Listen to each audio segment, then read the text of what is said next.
Good evening. At this time, I will call the January 5th, 2026 County Council meeting to order, the first meeting of this new year. We welcome everyone here who has come out from the community to be with us here tonight. Our first order of business is that I will recognize the Honorable Tommy Atkins from District 3 for invocation and pledge of allegiance. Let us pray.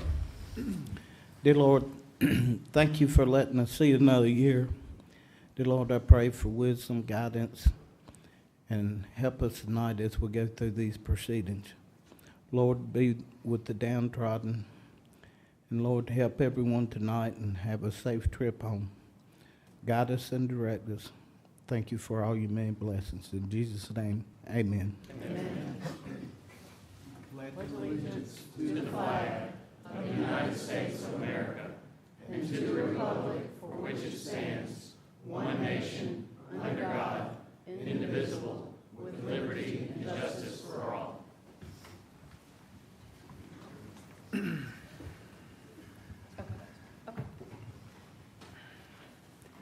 We do not have any oath of office tonight, but we do have a very special appearance.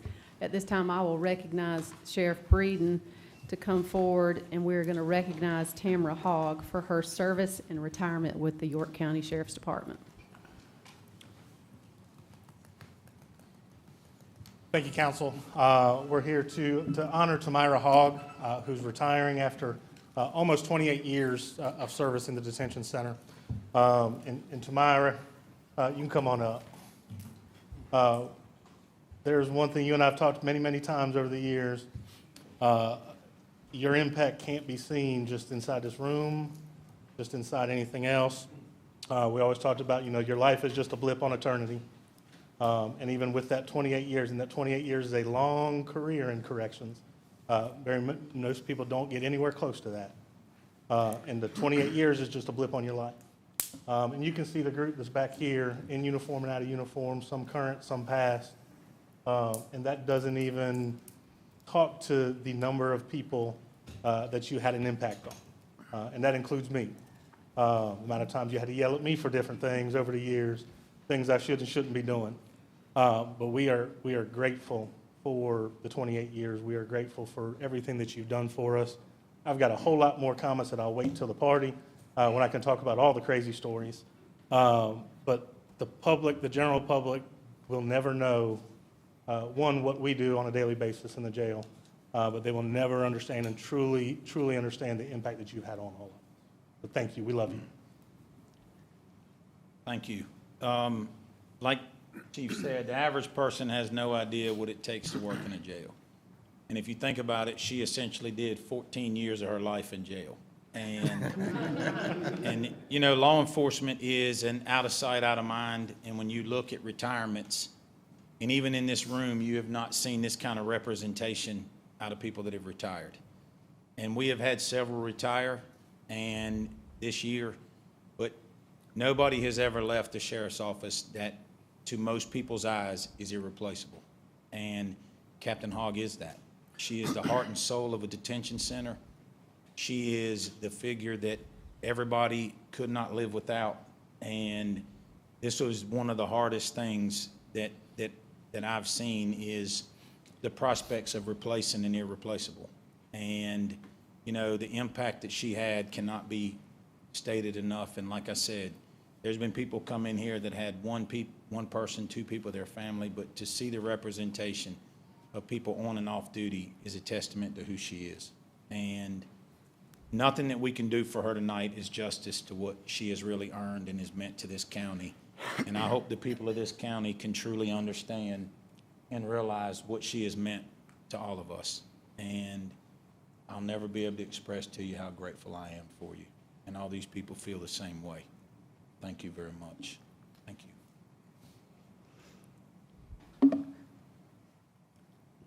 And a clock seems insignificant, but thank y'all, council, for what you do for all of our people to recognize us, and what you continue to do for the sheriff's office. We're extremely appreciative of all of you. So. Captain Hogg, on behalf of the council, while you're getting some photo ops here, on behalf of the council and on behalf of everyone in this room and all of our citizens of York County, we want to say thank you very much for the dedication and service that you have given to our community. It is a job that is a difficult one, but it's one that I've seen you personally when we've gone over and visited the jail that you do with your heart, and you do to serve a community that often is forgotten, and you've done it in such a respectful way, a way that is honorable, and a way that is respectful of all. And we definitely appreciate all your loyalty that you have given to our community. I see you've got your shades on. I hope that's because your future's so bright. You got to wear those shades for something fun. I know it's an emotional time, but we certainly do wish you well in your retirement. Hope that you do something fun. Hope that you do something that is rewarding. And we want to make sure before you leave that we get you and your family up here and get a picture. But there's a classmate of yours that I understand wants to also make a comment, so I'm going to turn that over. Absolutely. Well. I can go all the way back to elementary school, preschool. We grew up in the same neighborhood, went to the same high school. She was an outstanding softball player in high school. Now, working in the detention center probably fits her growing up because she played baseball with the boys. She had older brothers. They were all athletes. Just all around great family that I had the pleasure of growing up with. I wanted to take this time to recognize my classmate and just the things that we've done growing up throughout the years. Very proud of you, and I've had people who had to spend a little time at the detention center, and they've come back and said, whether it was good or bad experience, that you kind of made sure things were above board, on the up and up in the detention center. So I wanted to recognize you publicly as a friend, as a classmate, and I do want to recognize Tamara lost a older brother, I think last week. Her brother was an outstanding football player at Northwestern, so I did want to publicly say I do recognize what the family's going through, and we're praying for you. And don't put any batteries in that clock. We don't put any batteries in it because you're not on anybody's clock anymore. You're free to roam and do what you want to do. But if you put batteries in that clock, you're going to have to start back clocking in somewhere. Yep, you have earned the right to speak, and we certainly want to hear from you. Absolutely. Well, first I'm going to start off by the shades off for a medical reason. I never knew that my life would transition April of last year with a car accident, leaving me with a traumatic brain injury and light sensitivity that leads to migraines maybe 2-3 times a week. I would have to say that the York County Detention Center Sheriff's Office has had my back. We're not just co-workers, we're family. And they have shown me that family sticks together.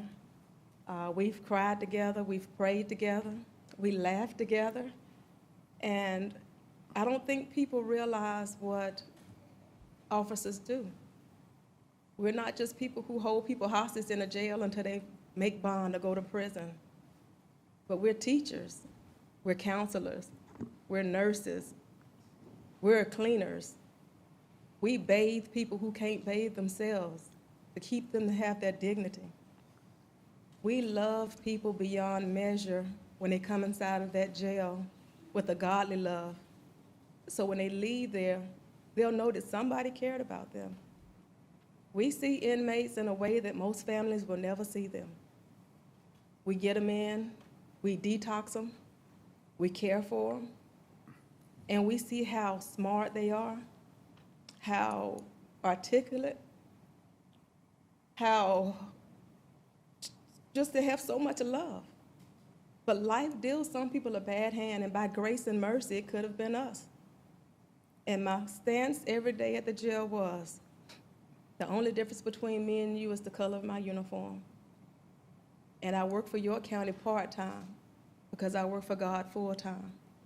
And everything that I do on a daily basis, I want to make sure I please Him first. And if I please Him, I'm going to please the people. I'm going to please the county. I'll please the sheriff. I'll please the chief and everybody who works around me because I'm doing it for God first. So I thank you for this moment. And I'm not going to talk long because they already say I'm get long-winded, but I just want to say thank you for allowing me to serve York County for the years that I've served York County. It has truly been an honor to me, to my family, and I just can't say thank you enough for this moment. Thank you ma'am. for your incredible service. Thank you for your service.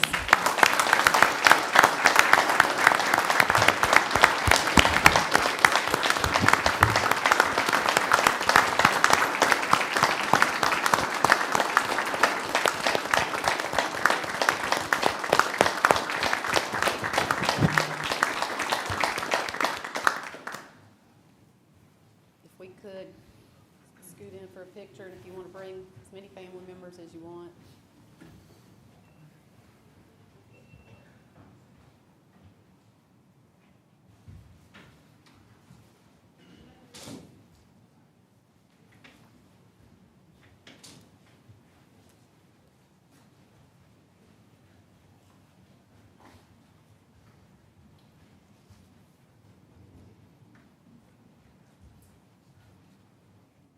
Last time I'll take a picture of you. Everybody ready? One. Awesome. Thank you again.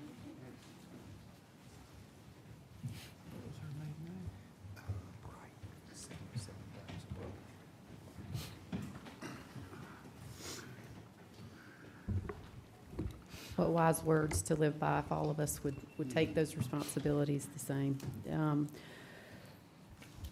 We move now to our public forum session. This is the time in our agenda where we allow individuals to approach council and to speak about issues that are on their mind that are related to county business. I ask that for individuals who have signed up to speak, if you will please, when I call your name, come forward, give your name and address before you start speaking. And if you'll pay attention to the screen, it will let you know when the time is up. Otherwise, I will have to interrupt and stop you. If you'll please keep your comments to matters that are germane to council business and refrain from questions or personal attacks because the council does not have an opportunity to respond back. We're here simply to listen. I do see that there are a number of items on here. SILFAB is one of them. I say this every time we have someone sign up, that SILFAB is currently in litigation. That matter is being handled by the attorneys. So our first item is, our first individual who signed up is Ashley Horn.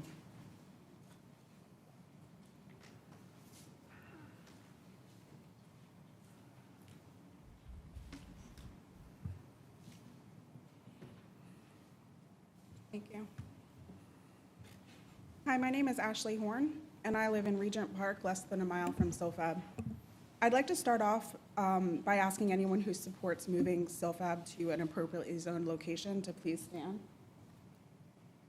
I'm here tonight because a health assessment conducted by the University of South Carolina Arnold School of Public Health examines what happens to people if there's an accident chemical release at the SILFAB facility. The researchers evaluated 5 chemicals planned for use and storage in large quantities: anhydrous ammonia, xylene, nitrous oxide, hydrochloric acid, and hydrofluoric acid.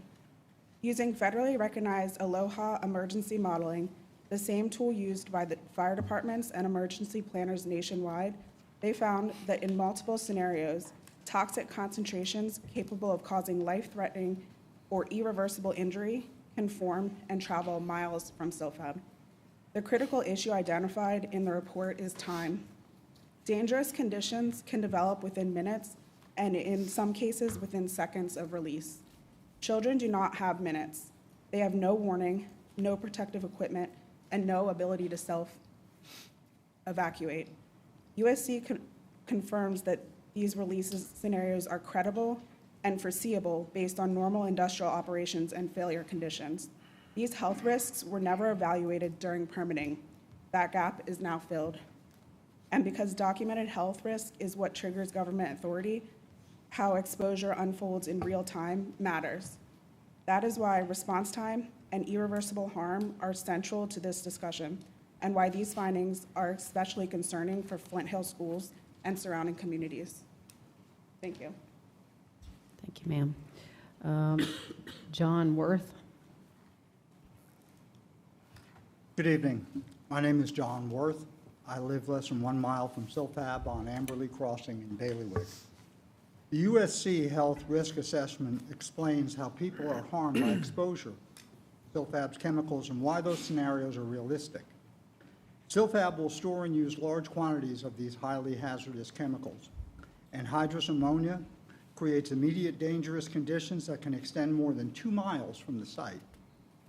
Silane will ignite upon contact with air and instantly cause overlapping toxic fire and blast zones.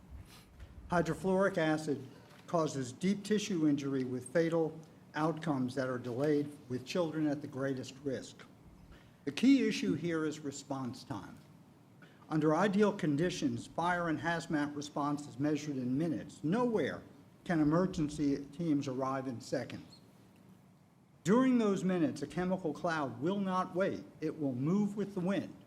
Exposure begins immediately and spreads across an increasing area.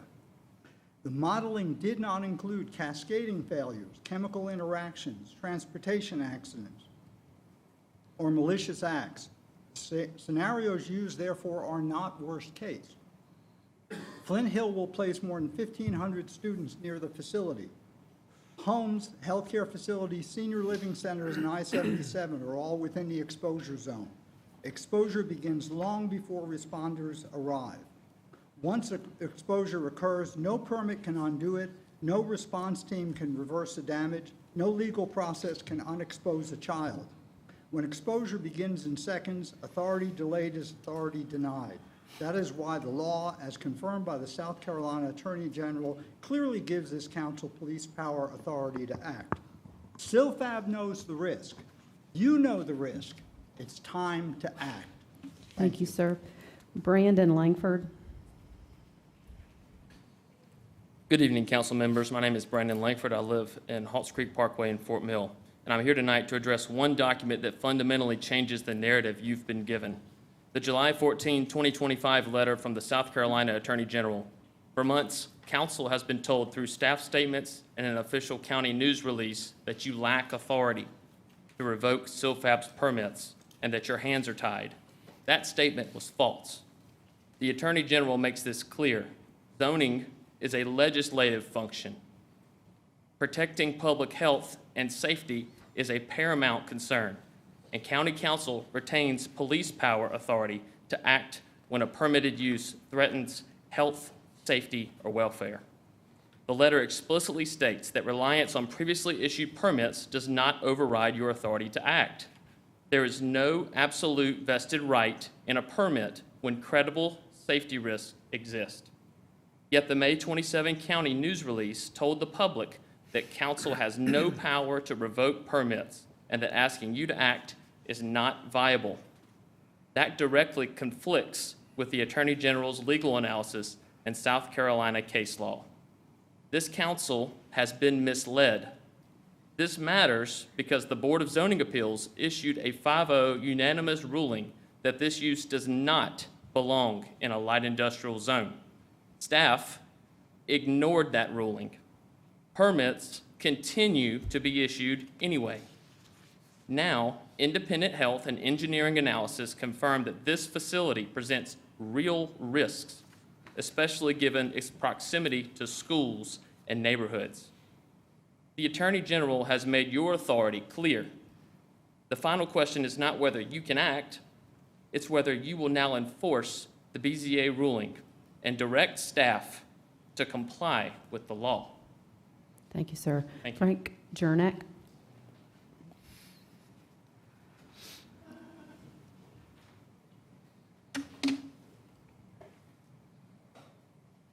Council members, my name is Frank Jernick. I live at 2591 Lower Assembly Road in Fort Mill.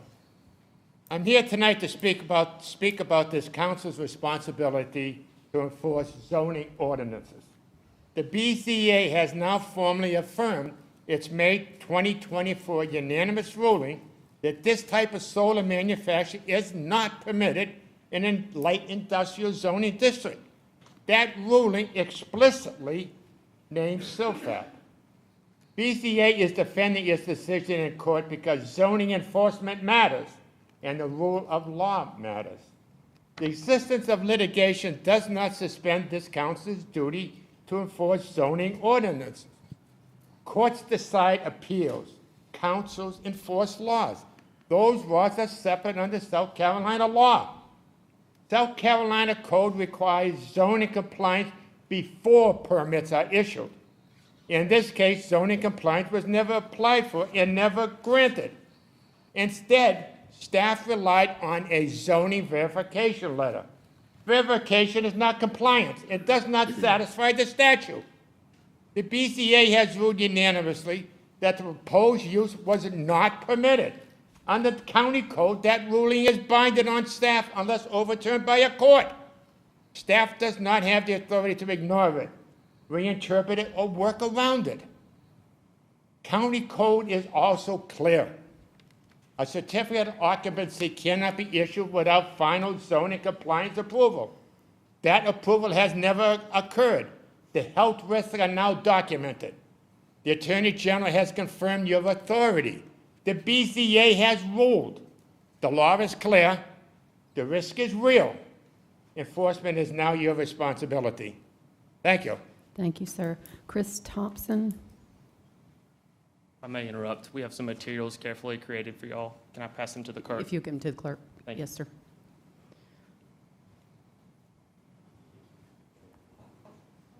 Is Chris Thompson? Okay. Hi, and good evening, and Happy New Year to everyone. My name is Chris Thompson. I live at 345 Vander Lakes Drive in York.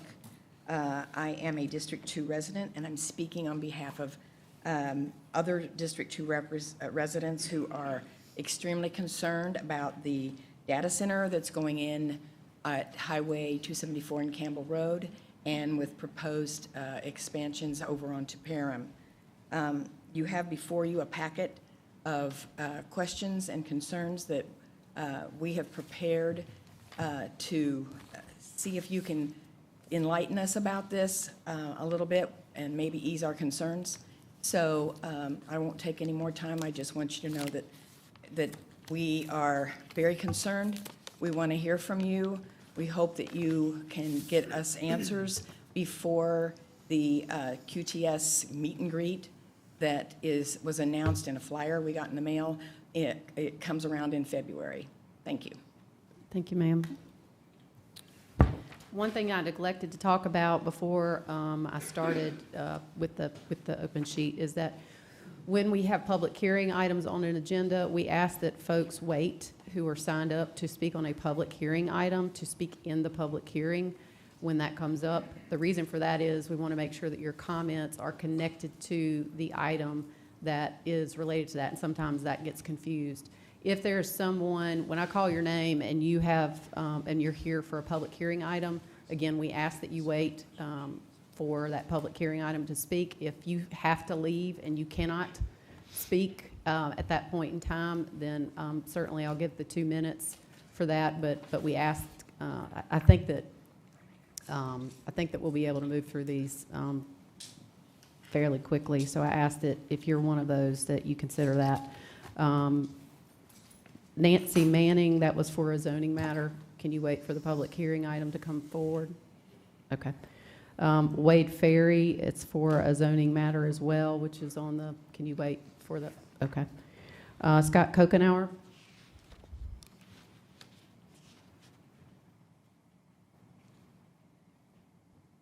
Hey everybody, Scott Kokenauer, 122 West Oak Street in beautiful Whiteville Park neighborhood in downtown Fort Mill. Hey, speaking of Fort Mill, we are wrapping up our comp plan, so that's going to wrap up here in the next few weeks. So we'll be presenting that to everyone. So included in that will be our downtown district overlay.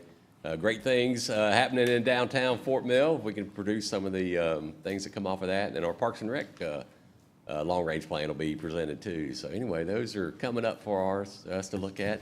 Hey, on consent agenda, item number 8, as far as the LSV's golf carts. I'm a proud owner of a golf cart and an LSV. I love taking my grandkids on it, and I get back and forth to the golf course and around town. So I am in favor of extending the hours of operations of that.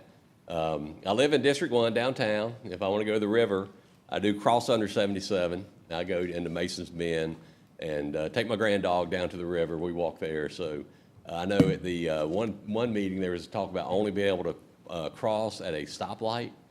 For me to get to Mason's Bend correctly, I would need to go through a traffic circle or cross Sutton Road at Sutton Mill and Sutton View to get back in the neighborhood. So if we're going to do that, I would like an opportunity to look at not allowing it just to cross at stoplights.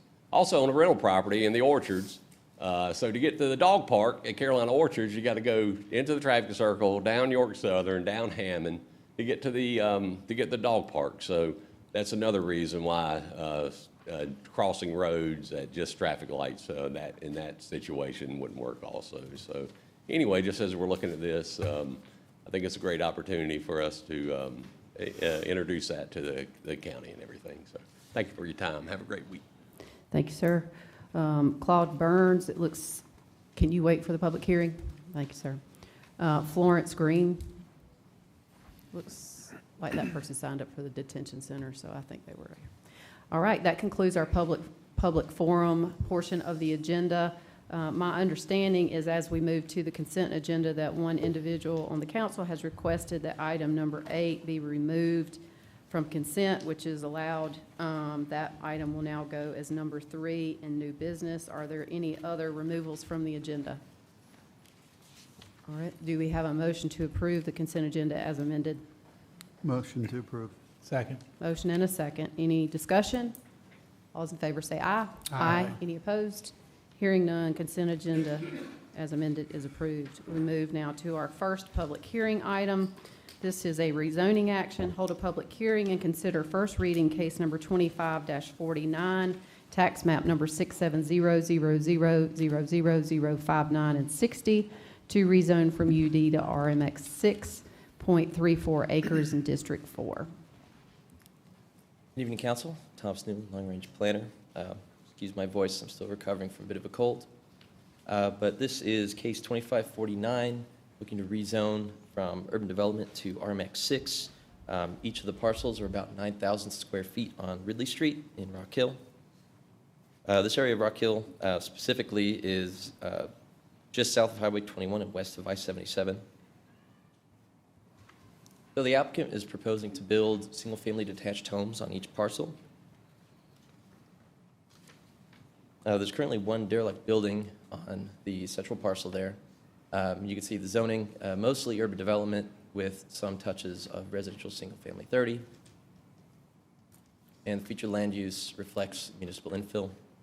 So we like to defer to see what Rock Hill expects, and they're expecting interstate employment. This is kind of equivalent to our I-77 corridor employment district. So while the residences are not consistent with that expectation, staff recommends approval as we see the subject properties are within an existing residential neighborhood. The active UD zone is completely incompatible with that neighborhood. And RMX 6 is actually the only residential district that can accommodate the lots of this size, given that they're about 9,000 square feet. By unanimous vote, Planning Commission recommends approval. Any questions for staff? Any questions for staff before we open the public hearing? Thank you, sir. Is there anyone here who wishes to speak against this request? Is there anyone who wishes to speak in favor? Motion to close public hearing. Second. Motion and a second to close public hearing. Any discussion? All those in favor say aye. Aye. Any opposed? Hearing none, public hearing is closed. Do we have a new motion? Motion to approve. Second. Motion and a second. Any discussion? I have a quick question. Mr. Roddy? Did the applicant have to pay to do this rezoning? Because I know there was a while back, we voluntarily did rezonings out of UD. I saw Jonathan shaking his head. Yes, the fee is waived for rezoning out of urban development. All right, thank you. All those in favor say aye. Aye. Any opposed? Hearing none, motion carries. Move now to our second public hearing, rezoning action. Hold a public hearing and consider first reading, case number 25-51, tax map number 39500000010 and 11, zoning request to rezone from RSF 40 and NC to GC 2.55 acres in District 3. Yeah, so the applicant is seeking to rezone. This is a combination of RCF 40 and neighborhood commercial, expecting to go to GC. This area is very much defined by the major thoroughfare here, just south outside of the city of York, where we kind of have the confluence of Old York Highway and Alexander Love. So the applicant proposes to build a parking lot that's an accessory use to the adjoining automobile dealership you can see just to the north in the aerial. Currently has residences and kind of associated residential structures with 3 residential access points directly onto the highway. Zoning, we can see there's a lot of commercial zones in this area, with this kind of being the last vestigial elements of RCF 40 here. Given that this is rezoning to a commercial, non-residential district, you do expect type C buffers to keep the boundary between this commercial zone and the remaining residential zones. Now, future land use has this as a transitional area. So we're kind of expecting these residential structures to be repurposed for office, institutional, and smaller scale commercial development. Given that, it's not directly consistent with the comp plan, given automobile dealership is quite large scale commercial development. But we recommend approval, as it will allow the expansion of that business naturally. The other commercial uses in the general vicinity facilitate it, and it will remove these residential access points on Alexander Love Highway. A unanimous vote, Planning Commission and staff agreed to approve. Any questions for staff? Nope. Thank you, sir. Is there anyone here who wishes to speak against this request? Is there anyone who wishes to speak in favor? Move to close. Second. Motion and a second to close public hearing. Any discussion? All those in favor say aye. Aye. Any opposed? Hearing none, motion carries unanimously. Move now, do we have a new motion? Motion to approve. Sorry. Second. Motion and a second. Any discussion? All those in favor say aye. Aye. Any opposed? Hearing none, motion carries unanimously. We move now to our third public hearing item, rezoning action. Hold a public hearing and consider first reading, case number 25-52, tax map parcel 73800000046, to rezone from RMX 10 to RUD, 20.18 acres in District 7. Yeah, so this property is very large, about 20 acres, just outside of the jurisdiction of Fort Mill on the east side. The applicant proposes to divide the space into a major subdivision of single-family homes that will be characteristically rural residential, about 1 to 2 acres each. Zoning, we can see this actually abuts another rural residential space. And you can see that there are some residential, more intense developments along Fort Mill Parkway. Future land use reflects this. Again, we see that density reflected in the neighborhood residential designation, closer to the highway, and single-family residential as you come apart. Staff recommends approval, and while this is not directly consistent, given this is actually less intense than expected within single-family residential designation, we see that the neighbors of the other properties are also zoned RUD, and by unanimous vote, Planning Commission recommends approval. Any questions for staff? Thank you, sir. Is there anyone here who wishes to speak against this rezoning? Is there anyone who wishes to speak in favor?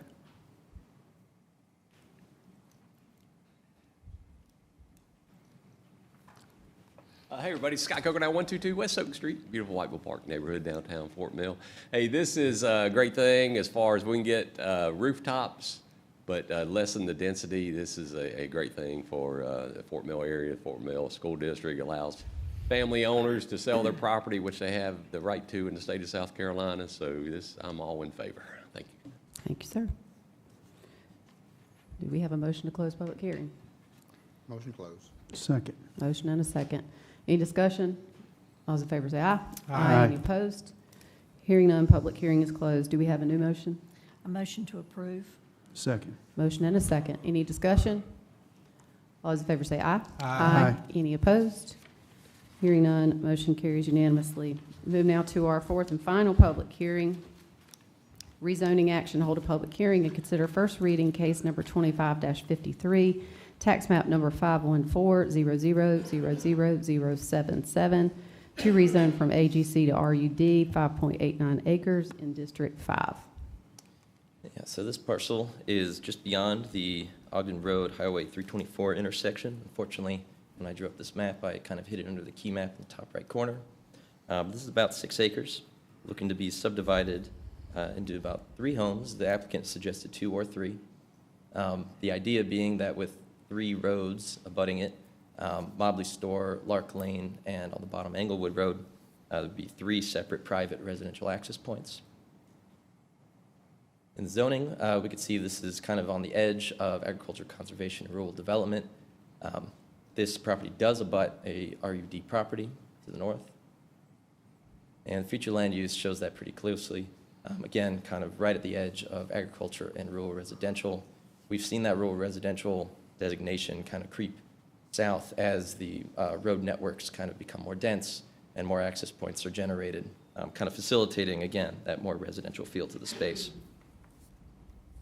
Just for some context to this subdivision, these highlighted in blue are some other parcels that are between 1 and 2 parcels, or 1 or 2 acres in size. And you can see in red is kind of an estimated subdivision that would, again, have those 3 separate private access points and give us 3 parcels that are about 2 acres in size.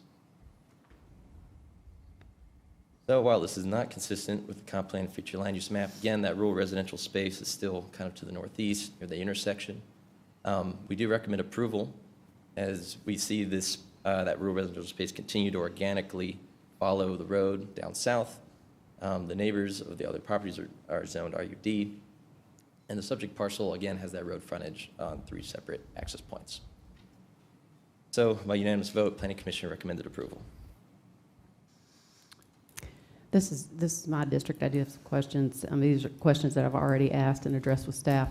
My understanding is that this was a 28-acre parcel that was intact just a couple of years ago, and that it was divided into 4 5+ acre parcels. All of that's in the AGC area. That was done within the last couple of years. It's purchased by a developer and sold off, and I think that it looks like it was purchased for about $400,000, and it was divided up into 4. 3 of the 5+ acres was sold off to the tune of $1.2 million, and now the developer wants to do 3 homes. Is that accurate? Yes, so recent parcel history. The most recent plat we have on file is from March of 2025, and like you said, it was dividing up this space here. This was tract 1, tract 2, 3, and 4. Given that subdivision was so recent, they're still beholden to, if they were to divide this tract 1 any more than 3 times, it would then be considered a major subdivision. But however, 6 is the threshold, and so 3 would be the maximum. Otherwise, again, they would have to go through the preliminary plat, final plat, and civil construction plan procedures, like back to Planning Commission for it to be approved. Any other questions for staff before we move for the public hearing? Yeah, so looking at this, when can you go back to the map you had up prior to the, no, one with the colors on, okay. So when you look at this thing, it's pretty much surrounded by ACG, or AGC, correct, at this point? Except for right at Lark Lane where it abuts an RUD property. So you've got, and it's a, when I look at this, and again, I've had concerns that have come out of that area in regards to this section and where it is located. And again, I have some major concerns about moving forward with something along the line, especially when you look at the surrounding and what is surrounding this property. I think it brings concerns to mind. So I appreciate you showing this. Thank you. Yeah, certainly. Yeah. Any other questions? I have a question for Thomas. Thomas, can you go to Exhibit B, the 1035, 2035 map, please? What are you looking for? That one, yeah. So my question is, I guess in 2022, when council drafted a land use map, they were hoping that the area shaded in green above this piece of property would still be AGC. Is that right? I guess? Yes, fundamentally, we see it as a guide. Okay. Since 2022, though, how then, if you'll flip to Exhibit A, please, how then did this property change from AGC to RUD? Well, just through natural processes of zoning and rezoning. Again, when we generate the future land use map, it is kind of to assess expectations, but we also use it as a guide. You can even see in the map here where the future land use line is drawn. While it's not arbitrary, it doesn't follow any of the parcel lines. It is just supposed to help inform us as to where the expectation will lie. And the generative growth as this goes on. It's very likely that in a future land use plan, we'll actually see that rural residential space continue to climb down south past these properties. So whatever properties touched RUD likely came before council and they were rezoned. So all that was rezoned coming down to this property to create RUD touching the parcel that's requesting to be rezoned from AGC to RUD? I can't confirm or deny that. It's possible they pre-existed like that. Maybe Jonathan might know some deeper history there. Yeah, I don't know the specific parcel history for all the properties in that vicinity that are RUD, but to Thomas's point, a lot of that could have been the original zoning, but when you've got the comprehensive plan, future land use designations, and the zoning districts, there's not a one-for-one.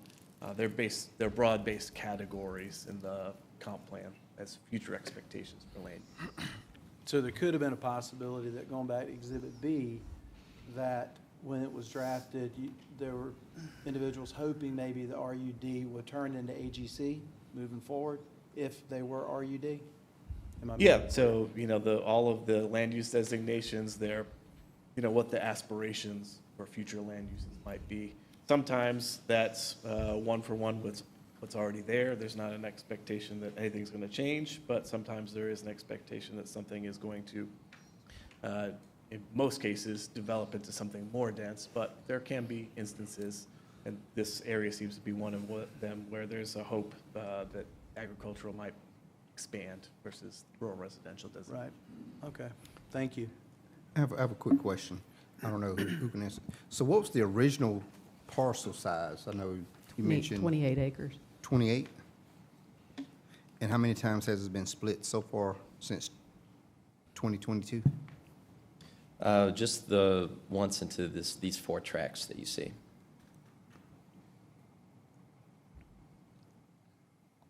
And those were about 5 to 6 acres per tract? I don't have the exact numbers, but that's probably about right. And if you go back to the previous slide, it looks like the shaded area, yeah. So apparently, something changed for that color to change to, what, rural? RUD. Yeah, RUD, to come down. Well, that's not, I do want to make sure we're speaking apples to apples. Just because it's light green does not mean it's RUD. In fact, all of that is surrounded by AGC. I mean, isn't that right? Right. I think we're So confusing the light It green. didn't necessarily have to be rezoned. No, and it just kinda didn't like- happen. It's in fact not, it's not RUD, it's AGC. Even the light green is AGC.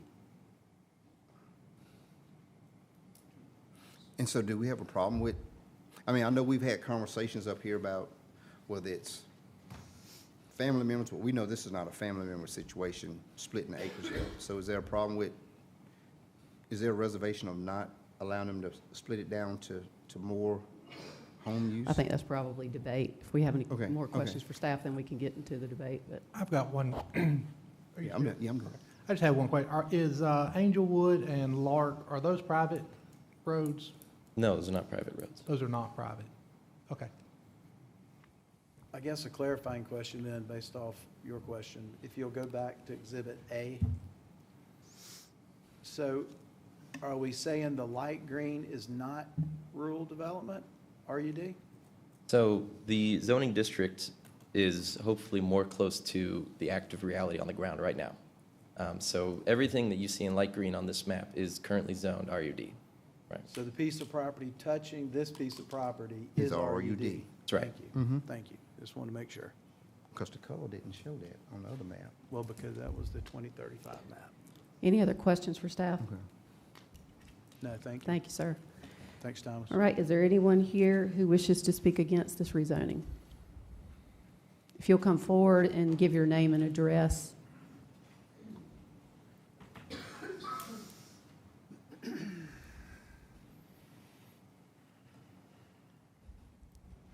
Council members, thank you for the opportunity to appear and speak before you. My name is Ken Scoggins. I am a resident of 750 Englewood Road. I have been in this, at 750 Angle Road and a piece of property just on the other side of Mobley Store Road for the past 60 years. That's where I was born and raised. Been a county resident for 60 years. I'm also a proud county employee as well. I live directly beside the property under consideration. If you look at the red borders on the property, I am the property immediately to the left that comes to a point there at the road. I'm here to firmly oppose the request to rezone this parcel from agricultural to rural development. This is not a small adjustment. It represents a meaningful increase in density and a shift in land use that is completely out of character with the surrounding area. Every property around this parcel is agricultural or very low density rural. Allowing a single 6-acre tract to move to a higher density classification would create a classic case of spot rezoning. It benefits one landowner at the direct expense of the surrounding community and undermines the county's long-term land use plan. Should the board approve rezoning, you are approving the full range of development allowed under the zoning category, not the applicant's verbal intentions. Once the zoning changes, the county cannot enforce statements like, "I only want 2 or 3 houses." Those comments have no legal weight. The owner can sell the land the next day and a developer can build anything that RUD zoning permits. You're approving the zoning, not the story being told about it. This kind of zoning change brings real consequences. Even a few additional homes increase traffic on a road that was never built for it. And there are children in the area who walk, play, and ride bikes. Safety is a legitimate concern. There is no community water system here, meaning any new homes would require individual wells, which raises questions about water availability and long-term sustainability. Being Blackjack, the soil conditions are uncertain, and it is not clear that this land will even perk for traditional septic systems. That means engineered septic systems may be required, which can fail, overflow, or create runoff issues that affect neighboring properties. Council, I'll also add, immediately in front of my property and across Mobley Store Road, there is a creek that runs through a cotton field. And on down the road, and any time we have a serious bad weather, a lot of rain, that entire area floods, and floods to the point that either the county or the highway department, and I'm sorry, whoever does it, comes down there and puts up barricades to divert traffic in either direction because you simply cannot go down the blacktop road in front of my property.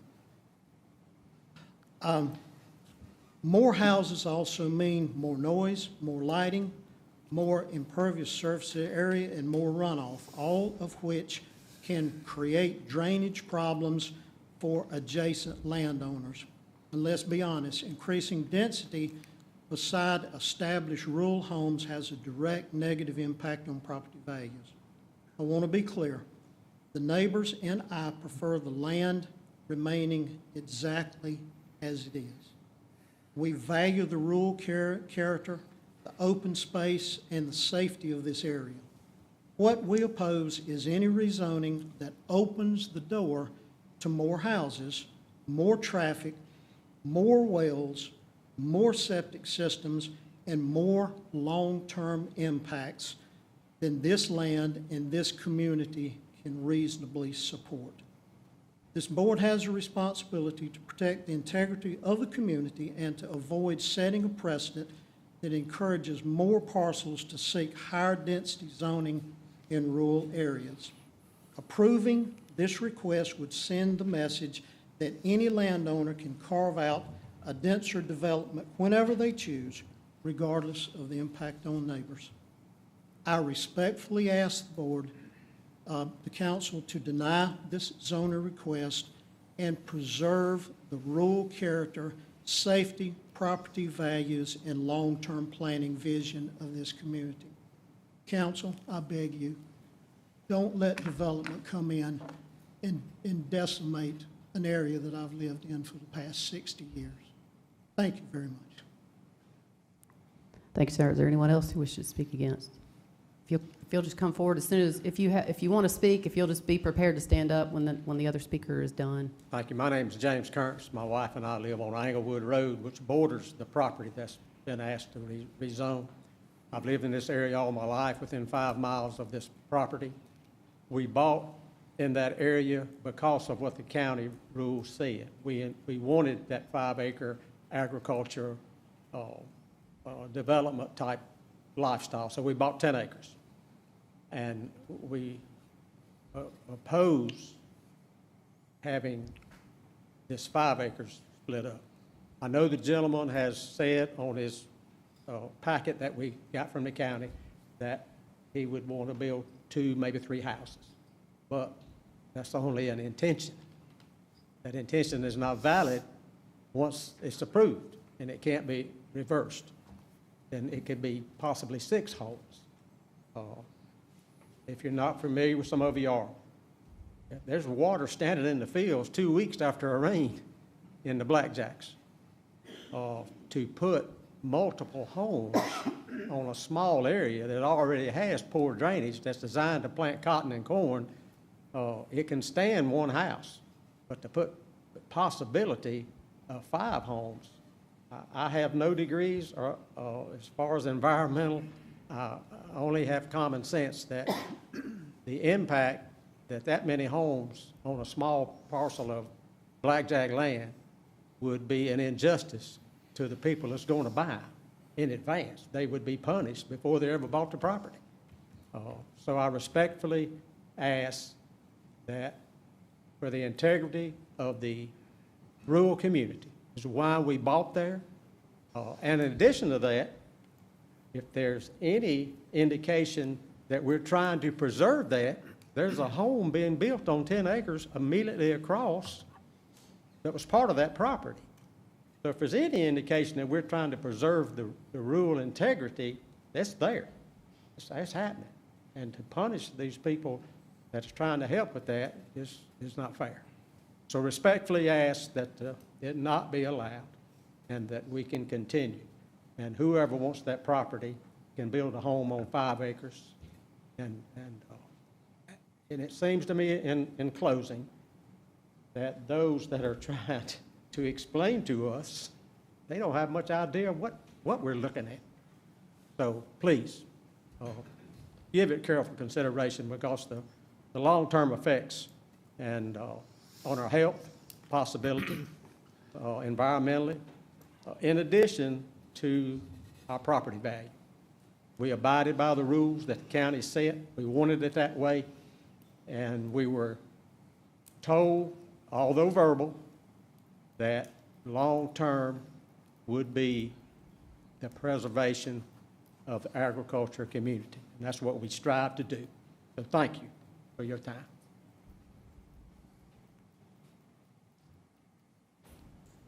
Hey, good evening. My name is Wade Ferry, and I live at 4151 Booney Road, less than 2 miles from this location. When I first saw the zoning of this, I thought, it's not right next to me, it's less than 2 miles from me, and why do I care as much? I've had so many neighbors that have called me and asked me to please come up here and speak in front of this group, and to let you know that it is zoned agricultural for a reason. It needs to remain where 1 house can be built on a 5-acre lot.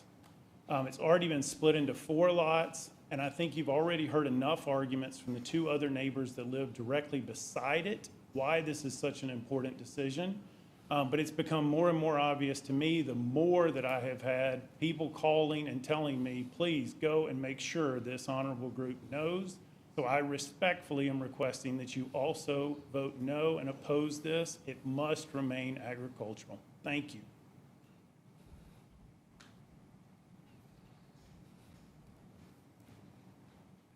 Hello, my name is Caden Schornfuss. I'm a direct neighbor of the property up for rezoning. Englewood Road and Lark Lane both are a connected gravel one-lane loop off of Mobley Store Road, but are specified as a public road. This raises concern for me as this gravel public drive is under 15 foot from my home. I have many dogs, farm animals, and a 5-month-old son who will sooner than later be running around outside.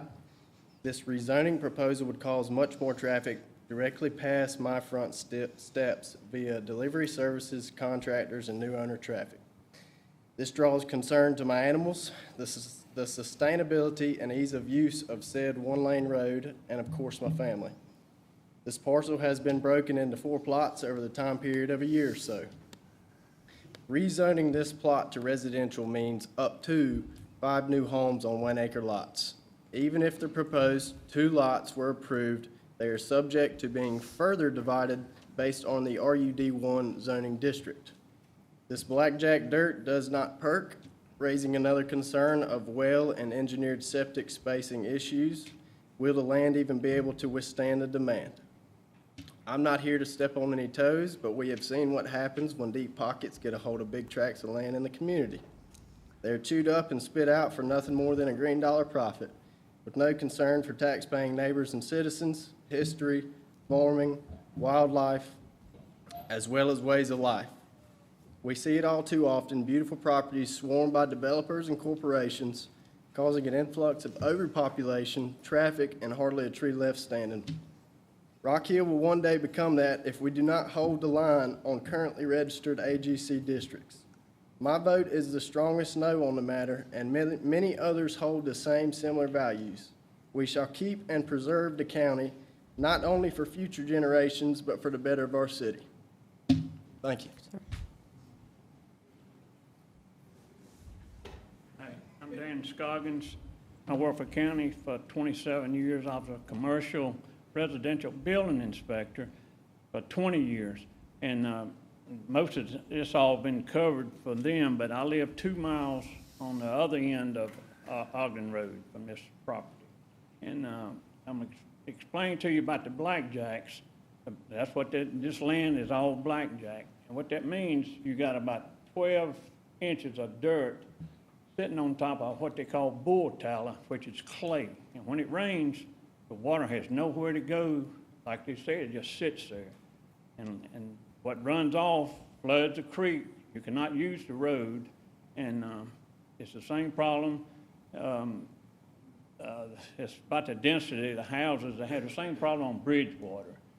They got this, I think it's annexed into the city, but they have these lots and they have to dig out bad dirt, haul in more dirt just to build a house.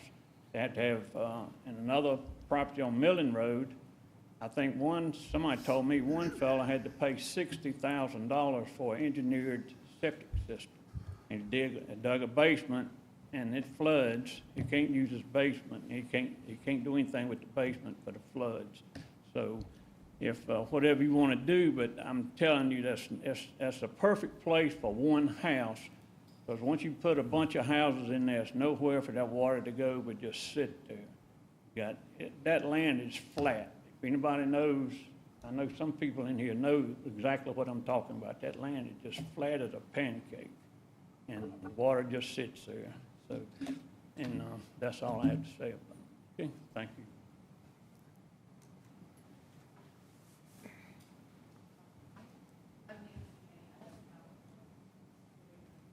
Okay. My name is Matthew Pierpoint. I live at 3915 Mobley Store Road, right next to Mr. Kearns, actually. We have 25 acres. I can just tell you about the construction because we built our house 8 years ago. It did require a 3-tank engineered septic system with a drainage field. It's huge. It costs about $30,000 to do because that land does not perk.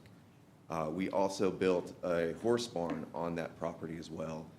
That barn had 32 piers that went 6 feet deep, that were 32 inches wide because of the soil problems that are there. What happens is that blackjack soil is a high plasticity soil.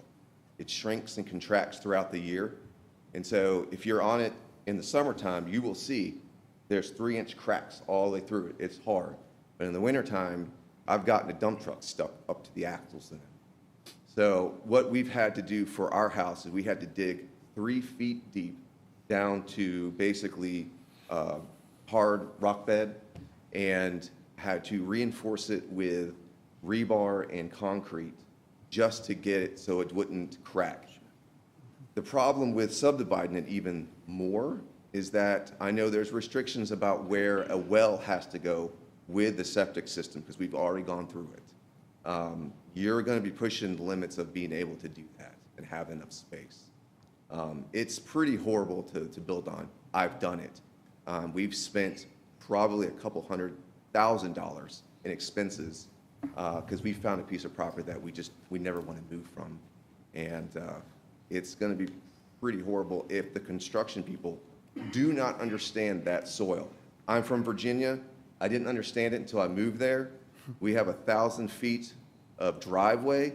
That driveway is 3.5 foot deep with geotech fabric and 2 types of crusher run rock, just so that we could get emergency vehicles on there, which I'm also a York County firefighter, so understand how that has to happen. So probably not a great deal, great piece of property for a one family house. You will have plenty of room for maybe one, but I'm telling you, you're going to have some issues, especially when they go for permitting, about even being able to do more than one. So, thanks.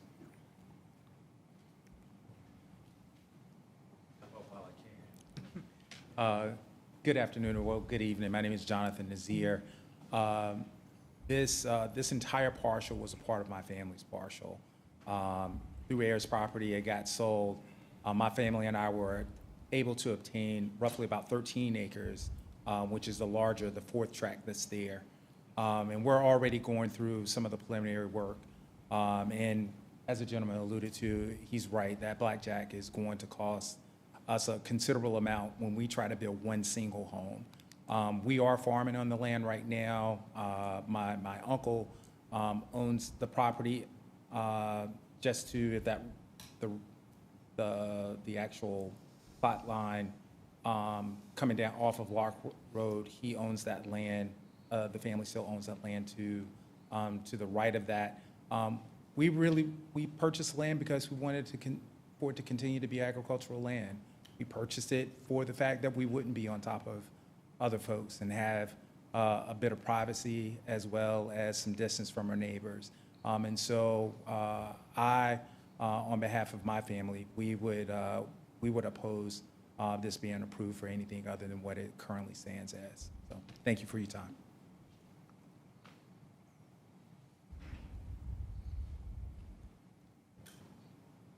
Hello, I'm Nancy Manning. I live at 4078 Booney Road. Thank you very much for this opportunity to provide comment. I have a PowerPoint. If you'll go to the next slide, please. Oh, I have a oh, this is awesome. Okay. I know y'all had questions about the history of the property purchase, so I kind of put this together because when I heard that it was being zoned, requesting to zone it to 3 houses on 5 acres, it piqued my interest. So the history shows in October of 2024, the property was purchased, 28 acres divided into 4 tracts. It was purchased by JD Renovations LLC. And they kept one of those tracts, which they're asking to be divided into the 3. I got into the York County ordinances, the amendment of November 2019. The thing that really interested me with that was this would be considered, I would think, a minor subdivision because we have a parent parcel of 28 acres. We divided it into 4. This, I would think that would be defined as a minor subdivision. which says that once you have divided it, the parent parcel, you cannot re-subdivide it into another minor subdivision. With that, there's two exceptions, a family exemption, which this would not be the case, or it can be divided into a minimum of 5 acres, which that's not the case here as well. This is also not consistent with the York County Comprehensive Future Land Use Plan. I noticed that the Planning Commission mentioned Ogden Road quite a bit in their report. Ogden Road is RUD. It transitions, as y'all saw on the map, the Mobley store, which is agricultural zoning.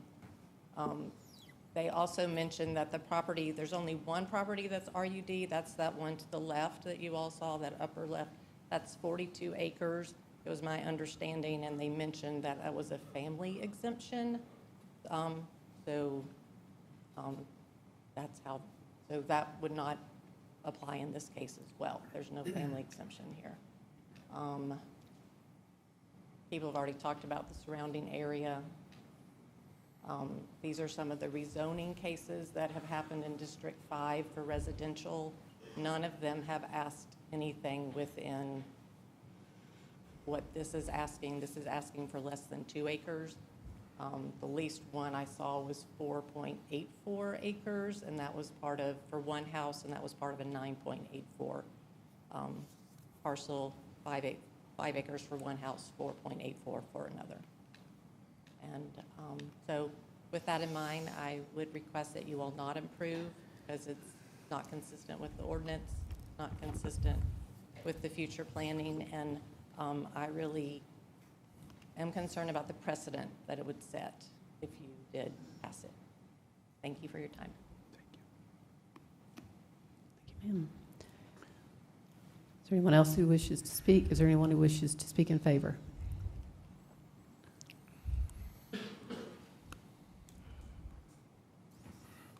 I'm the lucky person that gets to stand up here and do this with these people behind me, but I do agree. I understand what they're saying, and y'all, you can do is take me for my word. I have lived in Rock Hill, grow a family here. I'm the one that purchased through JD Renovations, purchased all the land. Our intentions are to do 2 houses. I know they're wanting us to do 1 house, which everyone said, but 1 extra house, the roads would come right off of Lark, the driveways would come right off of Lark Lane. I don't see any deal with it. I understand that it meets the minimums. We're willing to work with anybody we need to work with. And when you look at the plot, I could be incorrect with this, but I believe I'm right, but if you look at the plot, the land to the left is sitting on 2 acres. It's a 2-acre tract that, from my understanding, was grandfathered in to agriculture. So if I remember correctly, that's a 2-acre tract. So all I'm trying to do in the same section is just duplicate what's already there. Listen, I live here, I deal with one of these homeowners, that's sell to him, so I'm not trying to make enemies, but I will tell you, this is what we're just trying to do. We're just trying to make it like area. We build houses, we understand what we're getting into with Blackjack, and it's not anything we're scared of. We deal with it. Houses are already built in this area on the Blackjack. So I'm not doing anything different, not putting big houses, not trying to lessen anything. So I appreciate your time. Thank you. Thank you, sir. Is there anyone else who wishes to speak in favor? Motion to close. Second. Motion and a second to close public hearing. Any discussion? All those in favor say aye. Aye. Any opposed? Hearing none, the public hearing is closed. Do we have a new motion? Motion to deny. Second. We have a motion and a second to deny. Any discussion? Yeah, I'll start off. Again, this has been a good discussion tonight, and this is critical. Everybody comes out, and we appreciate everybody's feedback. Looking at this, there was a concern about looking at what was existing and looking at what we identify as spot zoning. You've got a rural area, you've got an area that is ag. People have moved out there, and I think that this, to me, would be considered spot zoning. So I want to make sure we're preserving what we can preserve. And I think it keeps it from within what we estimate as we look at as the boundary lines of our AGC. So again, I'm not supporting it, obviously, with the denial. And again, building on Blackjack property, again, we've seen a lot of concerns that we've run into from a county perspective. So it can be very much, very problematic. Let me just put it that way. So those are my reasons for denying it tonight. Thank you. Any other discussion? Mr. Roddy? I made a few notes as the speakers were getting up about some concerns, whether it's traffic, home values. Spot zoning jumped out. And the first thing in my mind, this is not spot zoning because it's contiguous with the zoning right next to it. Am I correct? From planning, county attorney, would this be spot zoning if we change the zoning? Well, I'll defer to planning staff. Would this be spot zoning? Could you?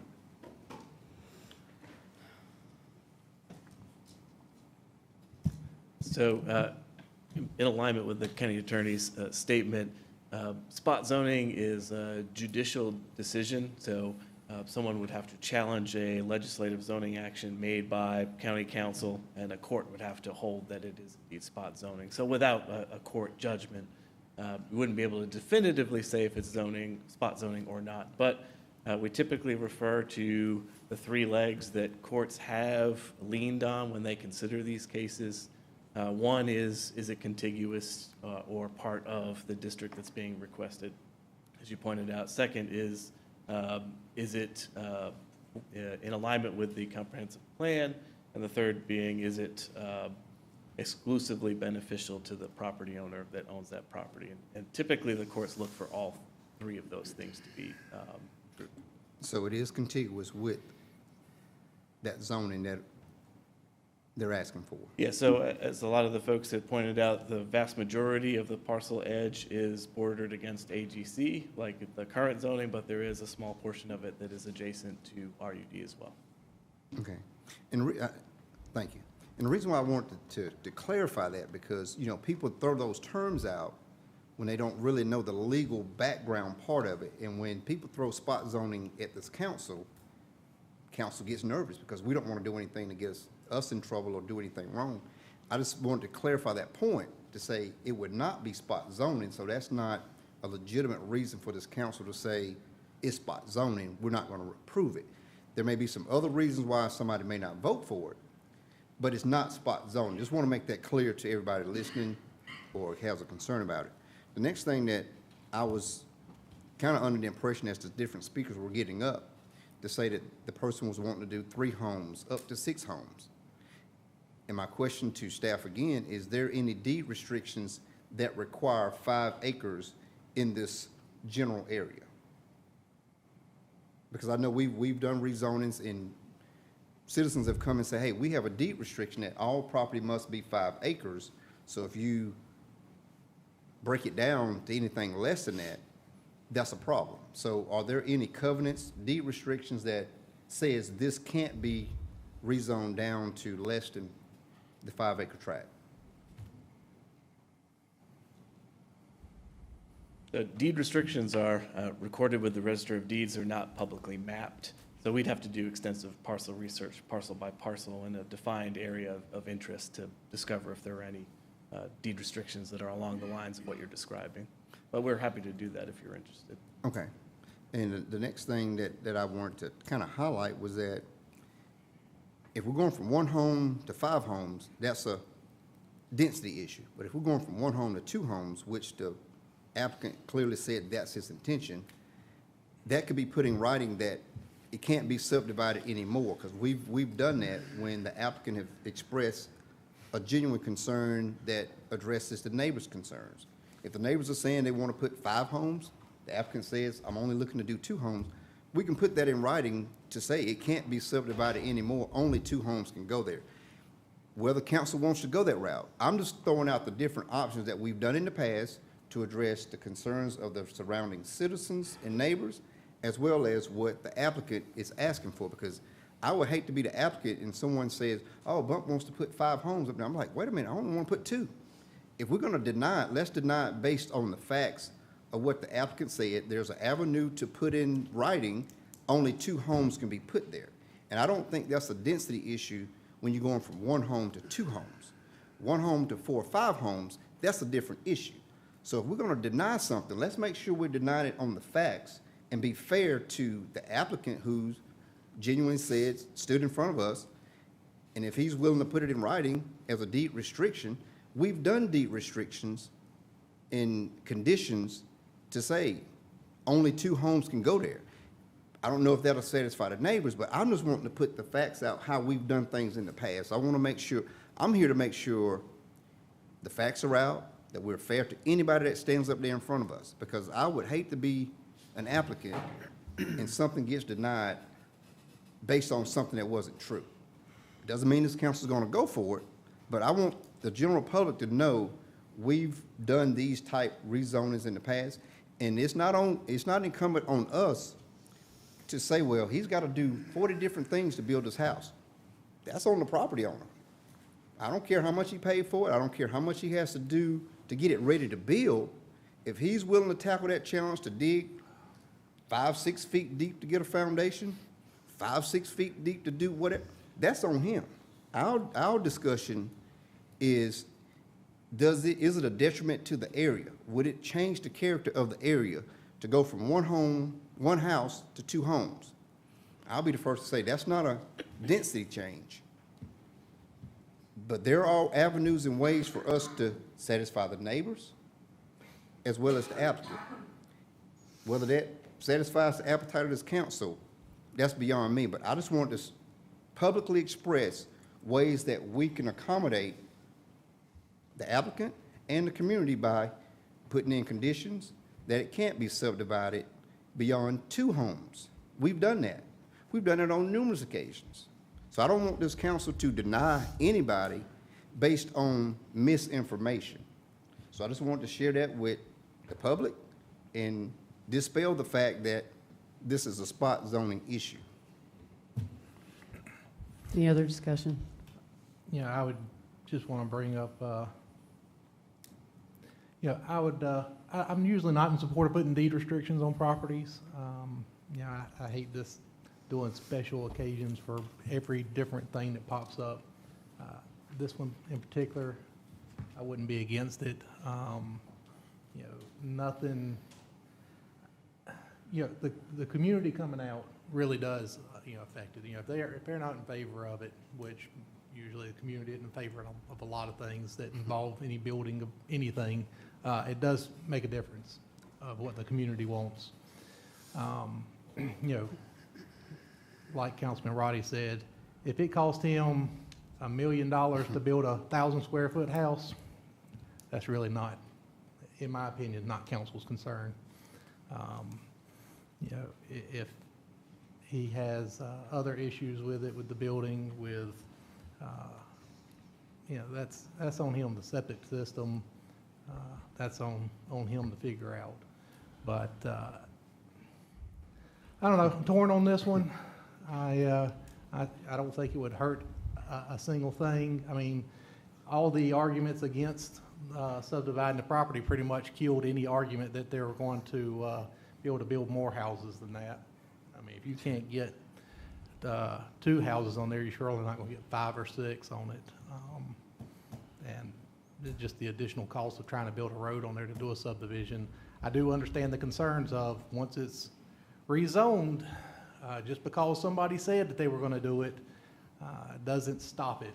And I agree that that is a concern. I thought about that when y'all were mentioning what this was. But, I just hate to shut this down when it really would be low density and assist in the area and probably wouldn't harm anything. I mean, it's, nobody wants to see the farm next door get built on. They don't even want to see one house be built there. But, whether it's 3 houses or a farmer comes in and buys 5 acres and builds 5 barns, 2 houses, neighborhood, trailer or something else, you can still end up with the same amount of impervious area, runoff, and everything else. Anyway, just rambling. Any other discussion? Yeah. Well, I've been in York County all my life, and from youth, between that and between coon hunting and everything else, and ain't nobody in here that's probably trampled through soil from Hickory Grove, Smyrna, the blackjacks everywhere. And I can tell you the results of blackjack soil and everything else. And working on heavy equipment and going down there and watching them do the repair on those septic systems when they fail, because most time, even after putting those engineered systems in, within 3 years they're failing. Or right over on Bridgewater, riding to go work on equipment after watching some recently built houses that were allowed to build that flooded right after they got built. So, no, we're not responsible, but I would hate to be the person that buys one of those houses, because I know the land exactly where they're talking about. And I've rode by there after that whole area is flooded after a rain. And all my life, there's a reason why the blackjacks have never been able to grow nothing but cotton and okra. And when you ride through the blackjacks, you'd see a house here, 2 or 3 houses here, and everything else you seen was fields. And that, all my life, that's the way it's been.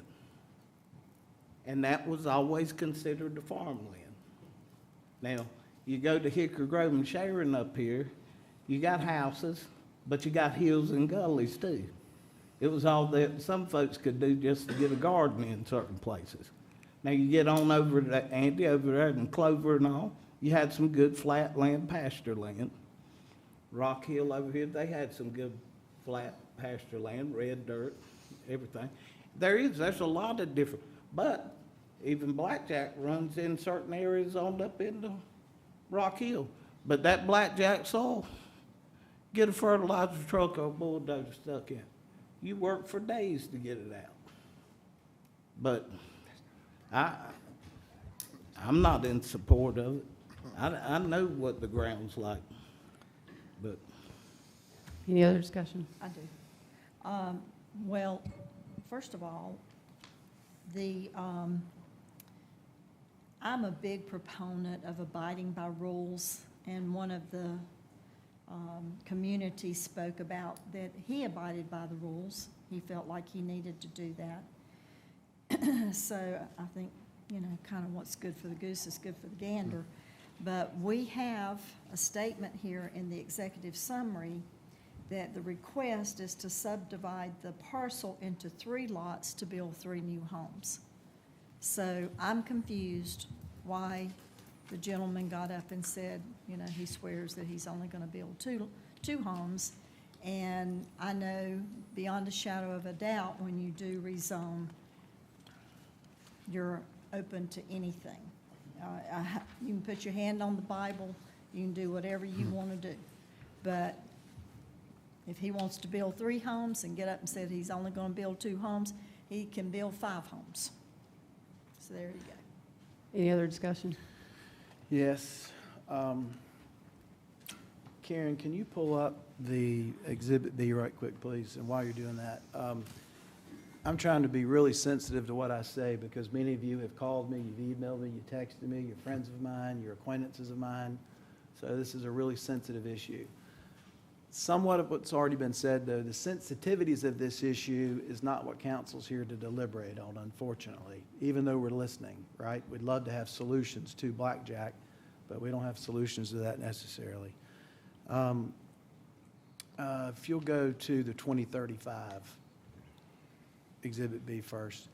So, go back if you don't mind. Yep, Exhibit B, 2035.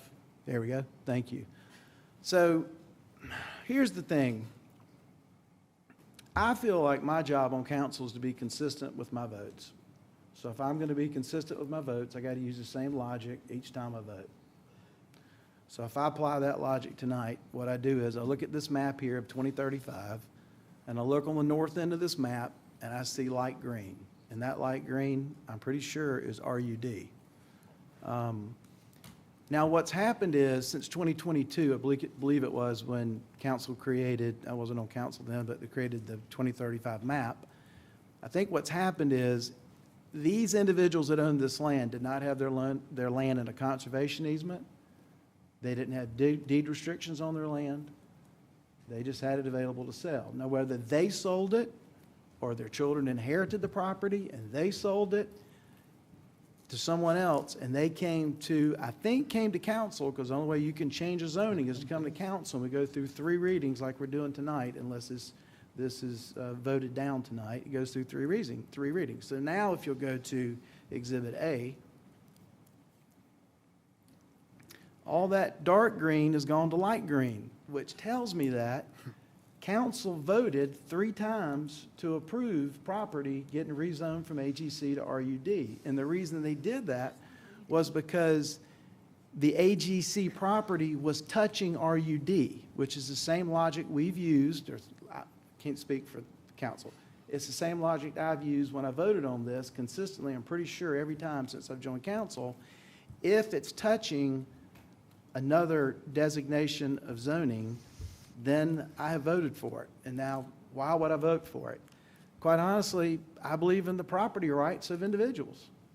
One day, some of you that own a lot of acreages of land that you didn't put in a conservation easement, and you didn't put deed restrictions on your property, your children get it, and they're going to sell it for more an acre if they choose to. I'm not saying they should. I'm just saying it's their right. It's your right to put a restriction on it now, or to do something else with it. If you don't do that, they have the right to do what they want to with it. Keep it as farmland or develop it. So, again, I've got friends that have called me opposing this, and I've let them know. I mean, I've got to support. I can't support the declination. I have to support it because I've got to be consistent with how I voted on every other issue. Otherwise, look at all the rest of the land here. What happens when all these people come and ask to have their property rezoned to RUD, the AGCs? I mean, if you're consistent, you have to approve it because it touches RUD. I don't see how you can decline it. We didn't decline all these up here on the top. Right. Thank you. Okay, no. Everybody's had a chance to speak. We've been here long enough. I do not support rezoning this parcel. I do typically try to find ways to compromise. And I think that in this case, trying to be consistent, this map's still up. This light green, there's a lot of confusion. This light green is not RUD. The majority of that property is AGC, completely surrounded. There is one sliver of property that was RUD that's a remnant of that. And so that's just a misnomer. That's not accurate. I do think that council has a responsibility to follow our comprehensive plan. If there is a reason, this is in the AGC in the preservation area, and I think that all of the decisions, the council gets up here and we say we need to stick to the plan. We're going to have another comprehensive review next year. If there needs to be a change and the community says, hey, we want to push this line out or we want to push this line in, that's the time to do that, is to make that decision then, not when there's a splitting of these parcels. Also, another reason to be consistent, I don't know if folks remember, but in order for us to be consistent, Ms. Rosa Mobley Freeman herself came here and requested a rezoning, and we denied that rezoning for a lesser amount of acreage. To me, it would be wrong to not approve that and to approve this, especially when they are longtime landholders and have owned that parcel. Hopefully, the family exemption would allow that. The decisions that we make on RFATs that deal with roads, that deal with infrastructure, it all is dependent upon these categorizations. So once you rezone one parcel to RUD, you are saying, because I'm hearing that logic happen from council, even though that there's a misunderstanding very clearly up here, all of those parcels are AGC, surrounded, it is in a sea of AGC. If the logic we're gonna then say is, hey, when you rezone something to RUD, everything around it or that touches it needs to go to RUD, then you create a problem. You create a snowball effect. I think the appropriate way to go about this is to go into change the comprehensive plan, If there's, needs to be, folks that are in this room need to remember and be active to go speak at the comprehensive plan, whether you're the builder or whether you're the community, to take an interest in that, to be intentional about that. I do think that it's important for council to hold the line on this and to be consistent. And so I think that they're. Can we ask for clarification on that, on the RUD, because we heard differently? I think we've all had enough discussion on this. If this map, is it correct? Does it accurately reflect agriculture and rural development based on the shades? Because that seems to be the discrepancy. No, the current parcels are AGC zoned. Rural development is the question as to, they are not zoned RUD. With rural development. It is the comprehensive plan that says we support rural development, and if you guys will remember, when we've had discussions about this, staff took that to mean they think that rural development means RUD, but even that is not zoned RUD. And I think that some of the confusion is there's two different maps in the presentation, and I think maybe we can clarify that real quick if there's that question by council. Yeah, that'd be helpful. Thank you.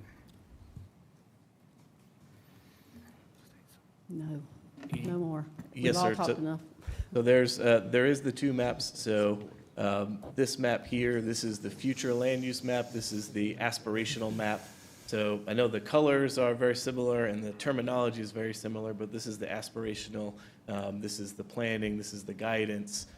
So the dark green here is the agricultural future land use designation. The mint color is the rural residential land use designation. And then we go back, and you can see they're not one for one. They're not in a perfect alignment here. They're kind of generally in the same vicinity, but they're not one for one with the parcel lines. This map is the official zoning map of York County. So this is the legally binding map. So the mint green on this map is rural development RUD zoning. And the darker green color is AGC, the Agricultural Conservation Zoning District. So hopefully that clarifies the difference between the two maps. Thank you, sir. All right, so I think we've all had enough discussion on this, and we've had a lot of public input. I think it's time for the vote. All those in favor, say aye. Aye. Any opposed? No. Opposed. I didn't get your vote. Do what? What'd you vote? Aye. Motion carries 5-2 for denial. We move now to, we do not have any old business.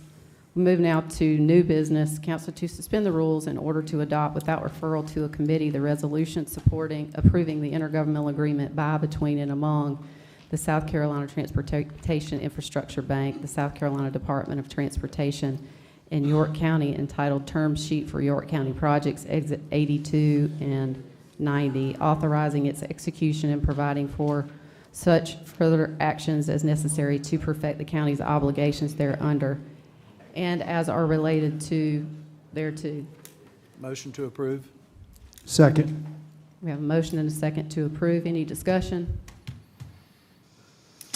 I think this was put on new business instead of in consent, simply to reflect to the community that this has been a project that has been worked on for years, and this will allow for us to move forward with Exit 82 with the compromises and with council stepping up and working with SIB and DOT. I want to thank our county manager for helping with this process. It also, there are provisions in place for us to continue to start planning for Exit 90, but it helps us to get moving on that Exit 82.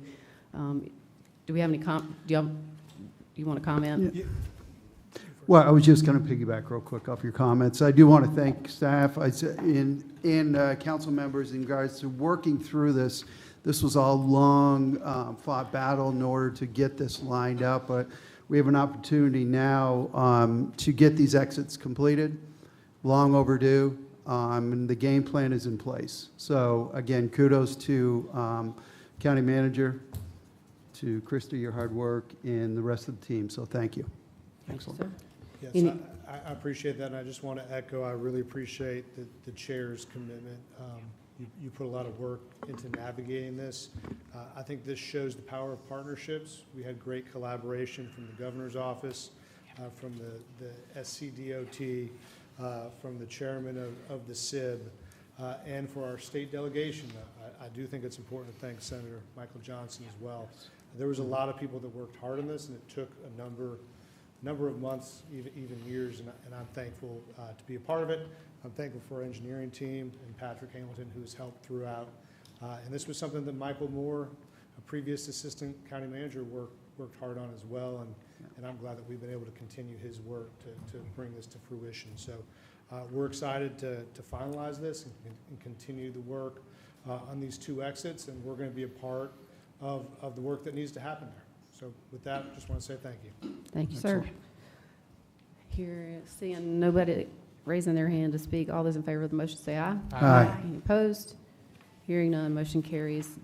Second item of new business is council to authorize contract negotiations regarding RFQ 3019 for professional architectural and engineering design services for the expansion construction of York County's Animal Services Facility. And I understand that there is a presentation before council takes action. Yes, so Jim Britton is here to provide a presentation. One of the things that we heard loud and clear from y'all at a workshop that we had when we last talked about capital projects was you wanted to better understand the timeline of the Animal Services Facility project. Jim Britton is helping to manage this project for us. And so we thought it would be best for you to hear from him, for us to be able to answer some questions, especially since we're asking you to approve a design contract. So Kevin Madden, our Assistant County Manager, is running point on this project as well, and didn't know if you wanted to say anything before Jim starts, Kevin. I'll reiterate what we talked about at the Public Works Committee meeting. I know there's been a lot of discussion about this project's budget. We are committed to driving that cost in as low as we can. And I also want to thank Jim. You'll see a nice schedule in here. We have a schedule. We're going to approach this professionally and aggressively to make sure we get the best deal for the county. That'll turn to Jim. Thank you. Madam Chair, members of council, good evening. As we've discussed, the main item that we're going to talk about is the reason why I'm up here is to get approval for moving forward the architectural services. But I thought take the opportunity to present a brief update and kind of slice where we are in the project. I'm going to talk about the project parameters, go backwards a little bit, talk about timeline and schedule, talk about budget, and kind of more importantly, talk about our current market conditions, and then finally kind of what next steps should you approve moving forward. So I've got a brief PowerPoint. So these are our 2 main parameters. That's either to renovate and expand the existing facility or develop a new facility on a site that's currently owned by the the county. Our intentions are to do due diligence on both of them, weigh the pros and cons, and then bring a recommendation to council on how to move forward. We plan this to be approximately 30,000 square feet. So those are kind of our guideline. Timeline, we've already issued the RFQ for architectural services. That was done on October 17th. November 12th, they were due, and we had fantastic participation. We had 13 architectural firms. I've been doing this for 30-something years now, and this is for a project this size. I've never seen that many submittals from an architectural firm. And I'll talk about some of the items that are causing those pressures. I met with the staff rather, and they reviewed. I was not part of the review process, but they reviewed the 13 submittals, scored them, and developed a short list of 4. What we'd like to do is get approval to move forward in interviewing them and subsequently negotiating contracts. Our timetable, this is a kind of a brief management schedule. It's updated as of today. And should we move forward with this, and this timeline is set up on a greenfield project. It would be the more aggressive one, the one that would take the most time. We feel like we could be in this in early 2028. Some of the development, the pressures and budget items. less than 20 million. We've heard several budget numbers, but our goal is to design what is needed. Current conditions, I believe, will be significantly less than that. The market conditions have been, most everyone knows, very volatile since 2020. But we have, and to the point where, as of about 8 months ago, they were up about 48%. That's a significant amount of money, construction costs. But over the since then, they certainly have improved. There's an item we track, a matrix called Architectural Billings Index.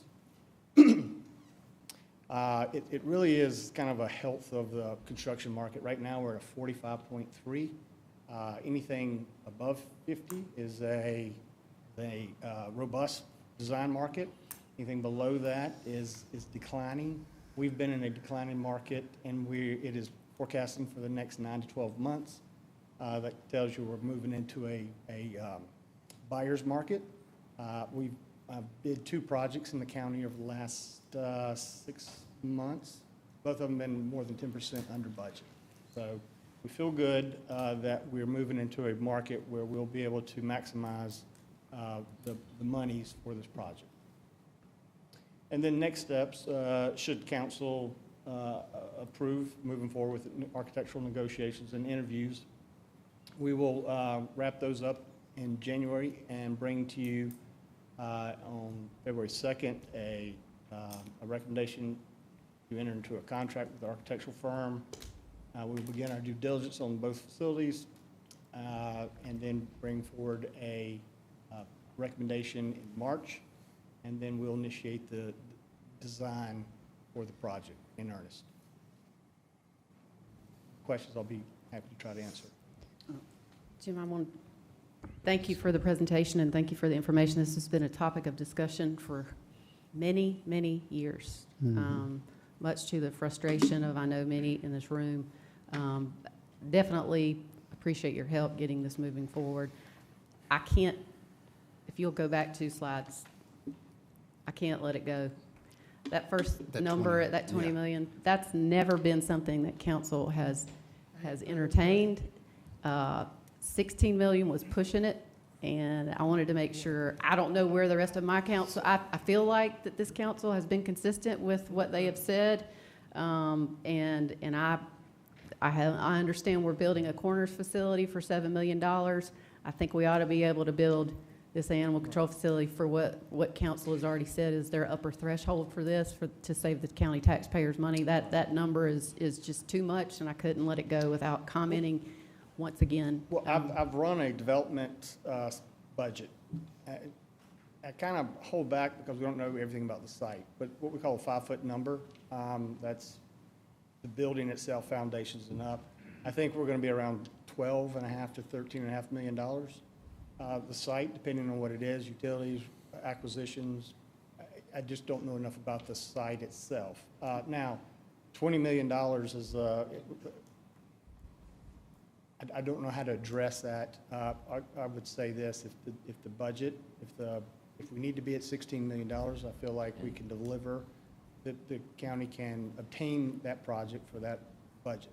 And Jim, let me interrupt, I apologize. Jim, I just want to make sure I understood. That was the number that was in the fiscal year 2026 budget.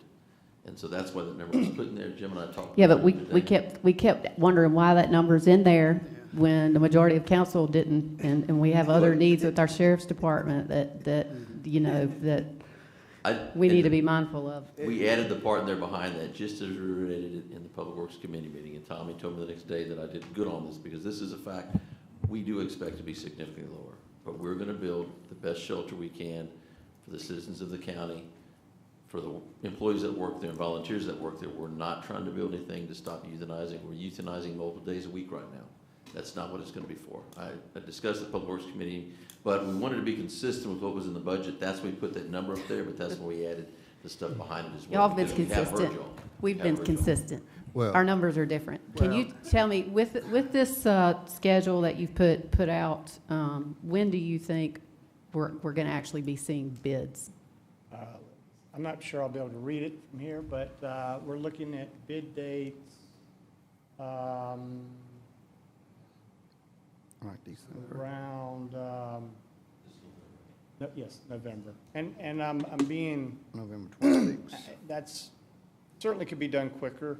I think the things I've heard from the very beginning is the utilitarian building, we're not building a Taj Mahal, metal, potentially pre-engineered structure, masonry walls.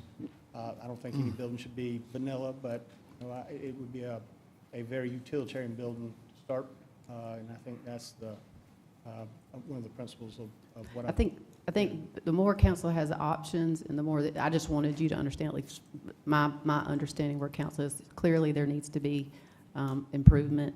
And I think that we do have budgets we have to work with, though. And I wanted to make sure that I made that point. Yeah, and again, I think we're all up here saying the same thing, right? And Jim, I do like the 12.5 million you mentioned, so let's continue to shoot lower than. And I do want to say, there's a difference between construction budget and development budget.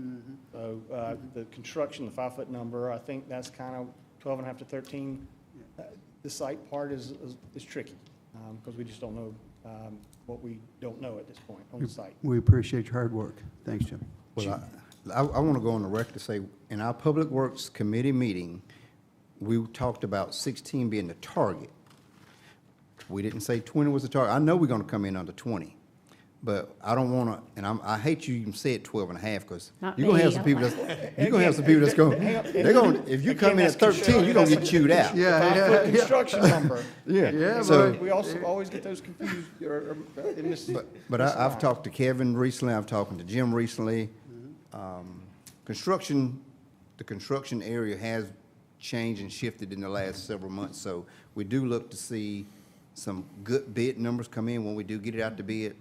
I no way, shape, form, or fashion, nobody on this council, even though the 20 was up there, that's kind of what was already slated for, but we couldn't stomach that number, so that's why we got that target number of 16, so anything plus or minus $50, we can stomach 1650. 16. But, obviously, we can only get what, if we're willing to spend 15, we can only get what 15 can get. If we're only willing to spend 12 and a half, that's all we can get. So whatever that number that we can stomach, that's all we're going to be able to get for it. And like I said, we're not trying to build something to stop this procedure, start this. We want something that's going to take care of our needs and be a little better for our employees, a better work environment for our employees. So that's the goal. I think the one thing council can agree on is that what's driving the cost of the 30,000 square foot facility is what we really need to focus on. What's driving the need for 30,000 square feet? My question, though, is what's the price per square foot for the interior of the building? Because that was a pretty significant cost.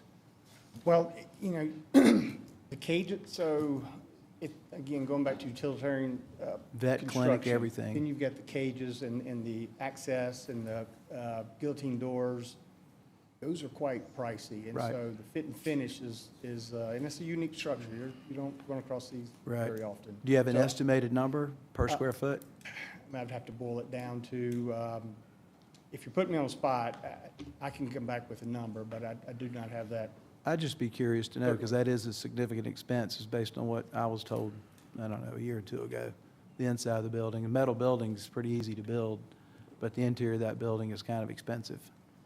Well, epoxy flooring and the way they house and contain the animals are Right. certainly different than, I'd like to know that number. we can chase it down. Okay. If there are no other questions, do we have a motion to approve to get this process started? Motion approved. Second. Motion and a second. Any other discussion? All those in favor say aye. Aye. Any opposed? Hearing none, motion carries. Thank you, sir. Thank you.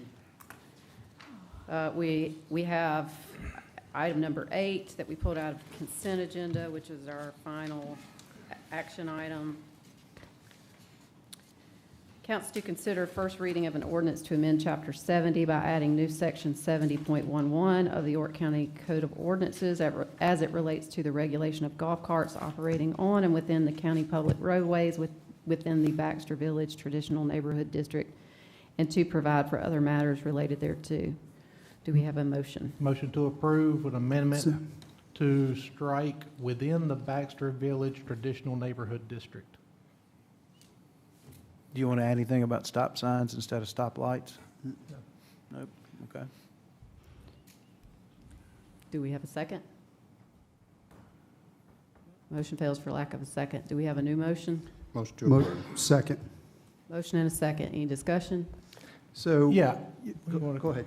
Well, the reason I wanted to strike that portion is this whole thing of writing ordinances for specific areas throughout the entire county. Every part of the county gets its own little special rules, and this little special area over here, and this little special area over here. All I wanted to do was strike that part, apply this thing to the whole county. I asked for that during the Planning and Zoning Committee. They said, bring it like it is to this committee or to the council. You know, what we do up here sometimes is, well, doesn't make a whole lot of sense. But why are we putting special rules over here just for Baxter? Why can't the rest of the county have these rules? And so that's why I asked for that. And Good point. anyway, whatever. It's a good point. So, okay. So this one here, again, I think that when you look at Baxter, and when they set up Baxter, there is a overlay component to Baxter in regards to that location. It made sense for them to do something like this because of the structure and currently design, how they're designed and set up from within our ordinances. Now, what we did is that we actually mirrored what TGK did for a policy, and we then opened it up for this, in essence, overlay from within the Baxter Village facility or area. So that's kind of how it generated. Now, I think once this, you know, again, hopefully we'll go through 3 motions and then get this passed for them, because I think this is a great opportunity. I think in the future, I don't mind having a discussion in regards to what you had proposed. I think we just need to, again, take this for what it is, and then we can look at other options possibly down the road. So that'd be my thoughts. Thank you. Yeah, and just to add to that, we want to make sure in committees that when something's assigned, we deal with what's assigned first. We're always open to study a broader topic, and if council wants to assign a broader topic related to golf carts, we're happy to look at that. I think in terms of this, the reason why this specific area was assigned is you know, there was a state law that was changed, and so that new law, I think it was May of 25, applied to the whole county. And so all of a sudden, our municipalities were weighing for themselves how to handle that. TGK was the one municipality that decided to come up with their own stipulations on top of that state law. Fort Mill decided not to, they thought about it. And so this neighborhood abuts to TGK. And I think that's why this neighborhood was interested in that. And it's very similar to the TGK neighborhoods that abut it. So that, I think, is really where this came from, is due to a change in state law. That state law did apply to the whole county, and municipalities were given the option to adjust on top of that. This was brought to our attention. That's why that we dealt with this specific area. So I just wanted to give context to everybody out there watching. Any other discussion? Mr. Roddy? Yeah, when I first saw this on the agenda, one of the first things I thought about, of course, I live in Rock Hill, one of the first things I thought about was there was an accident in Rock Hill. A young lady got killed on a golf cart. Yeah. And I would hate to kind of open it up too big, too wide, too fast, and put somebody in danger, because, you know, this whole county is not a golfing community. There's pockets of where golfing is relevant and prevalent to people going to get out and move around, but I do not want to see somebody leaving Baxter Village, taking a golf cart over to Captain Steve's. I don't want to see that. I don't want to see somebody taking a golf cart from Baxter Village down to the Taco Bell. You know, we have to keep it to a confined area because we have to think about people's safety. I don't want just 14, 15, 13-year-olds jumping out, going to get on a golf cart, wanting to go 2, 3 neighborhoods over to play with friends. I don't want that on my conscience to vote for something and somebody's kid putting people in danger. I wish we can say that you got to have a driver's license to operate a golf cart. It does. Okay, well, that's good. That's good. you can tell I'm not in the golf cart community, because I don't know all the rules with it, but at least you have some kind of accountability, responsibility, and show that you've passed some kind of driving test to be able to get out on the road for golf carts. But I don't want to see golf carts in Walmart parking lot. Any other discussion? I don't want to see golf carts on Regent Parkway, and I know the sheriff doesn't want to see them either. We have enough issues with speeding in cars, but we also have a lot of teenagers that just, their parents don't care. Whatever they want to do, they let them do it. Because it was a golf cart community. It was a golf course. And so they still want it to be a golf course. We have a real issue over there. Point of clarification is, can y'all say that the golf carts are not allowed on roads over 35 miles an hour, correct? Yes. Well, Golf cart can go 35 miles an hour now? Okay, I'm going to make a point of contention. Regent Parkway has areas that are 25 miles an hour. Sheriff, do you know of a great Well, the number sheriff, of people? let me that just go say, hang on. We 25 don't miles an have, hour on Regent Parkway? No. We don't- They're that's- going 70. I don't care what the speed limit is. If you say 35, it does not matter. It does not matter. Well, then we have another issue. Well, my any other whole- discussion? Well, no, my whole deal is, I No, don't as you even keep like the talking. golf cart idea, the bicycle idea. It's hard enough for us to even go down the road on our tractors without getting run over. I don't know who would want to get on one. Any other discussion? All those in favor of the motion say aye. No. Any opposed? No. We have that on record, Mr. Whatever. Litton. Let the record know. Let's get back to Y'all let me turn me out. I don't think he minds. Committee and other reports, Finance and Operations Committee meeting, Chairman Tom Audette. All right.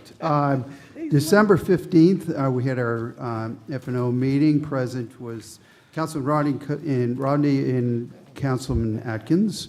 And through that meeting, we approved several different committee seats.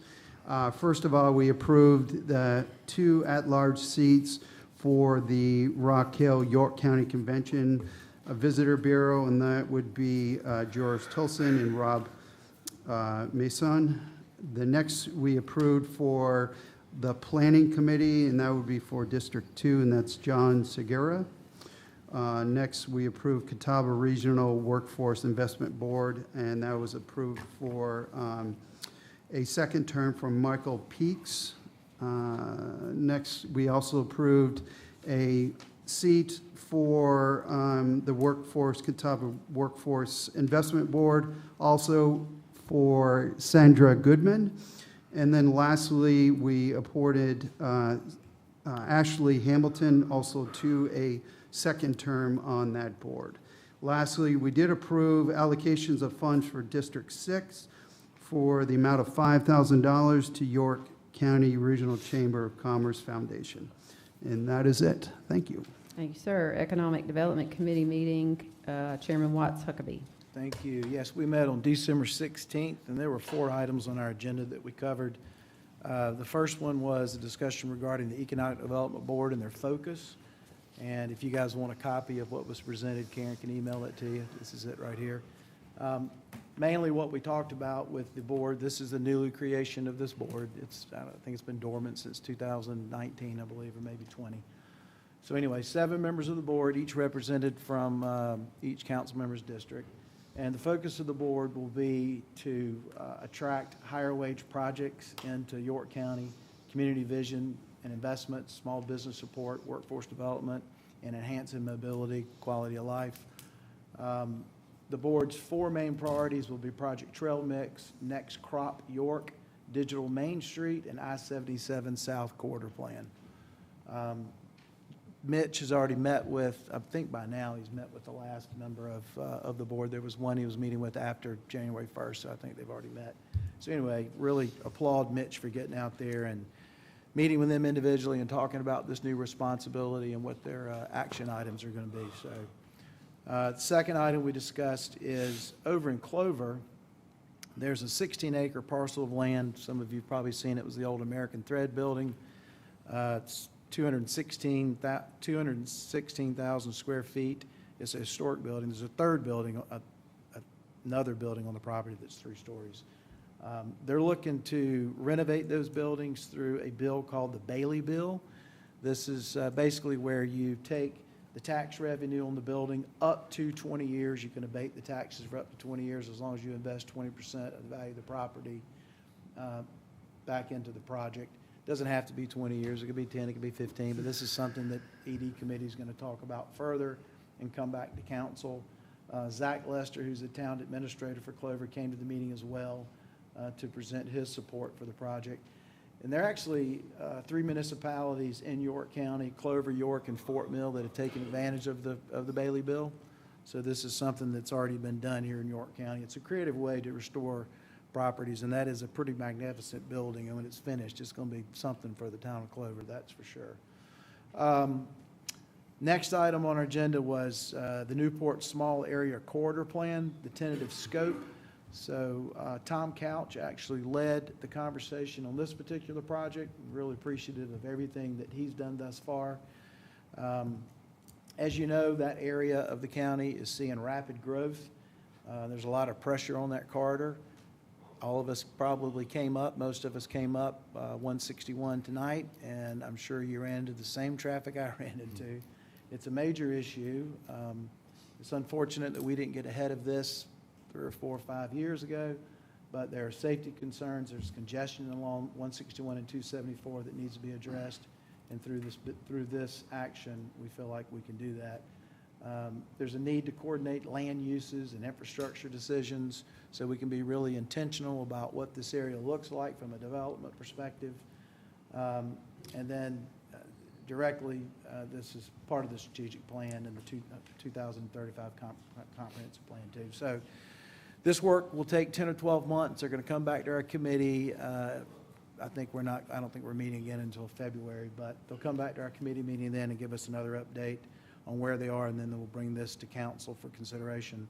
Last is we went into executive session to talk about a very impactful project that could be coming to York County called Project Palmetto Rock, and I can't say anything more on that, but has a ton of potential for internships with Winthrop, Clinton, York Technical College, the high schools.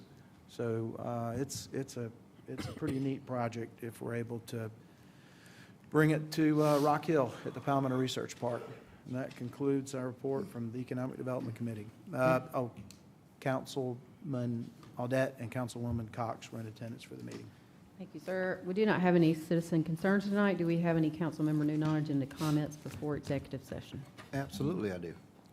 I just want to say, how about them Carolina Panthers? Congratulations to the Panthers. It's been a long, drawn-out season. Won the NFC South, head to the playoffs. So y'all make sure y'all tune in and root for the Panthers. I don't care if you root for Pittsburgh or whoever your other favorite team is, but make sure you root for the home team because we're part of that team, whether we like them or not. So go Panthers. Okay.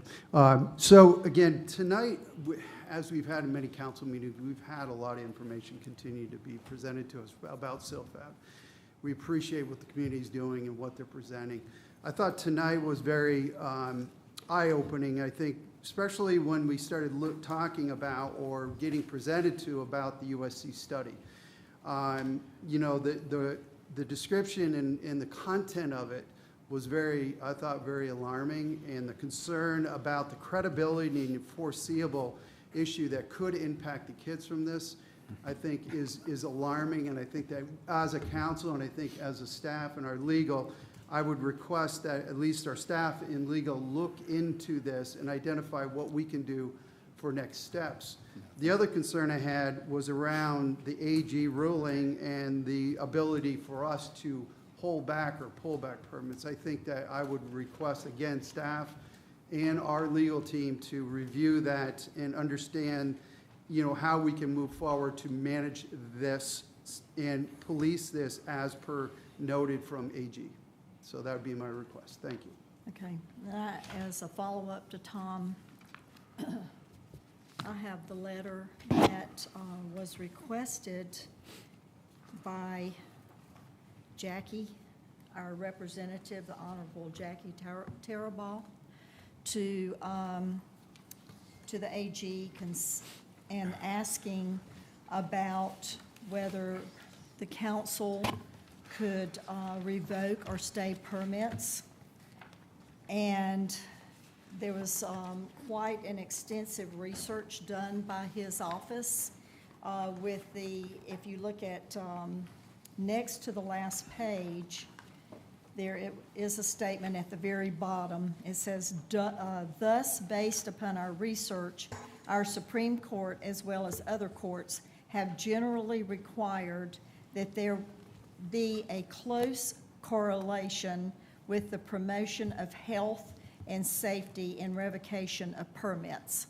So in essence, his office was saying that if the study, which USC was in the midst of their study on the permit, on the chemicals, if that came out to where it would be detrimental to the health of the community and to the students, that we could revoke permits.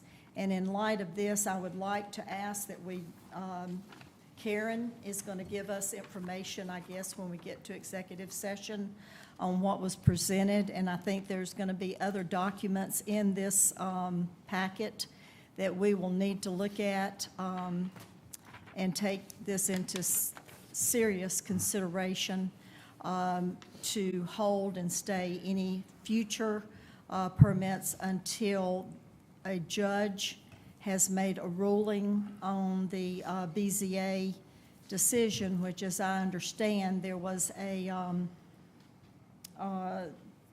the attorney for the BZA that the county retained when he made a presentation, his arguments to the judge about the week before Christmas, stated that the BZA decision was concerning CILFAB.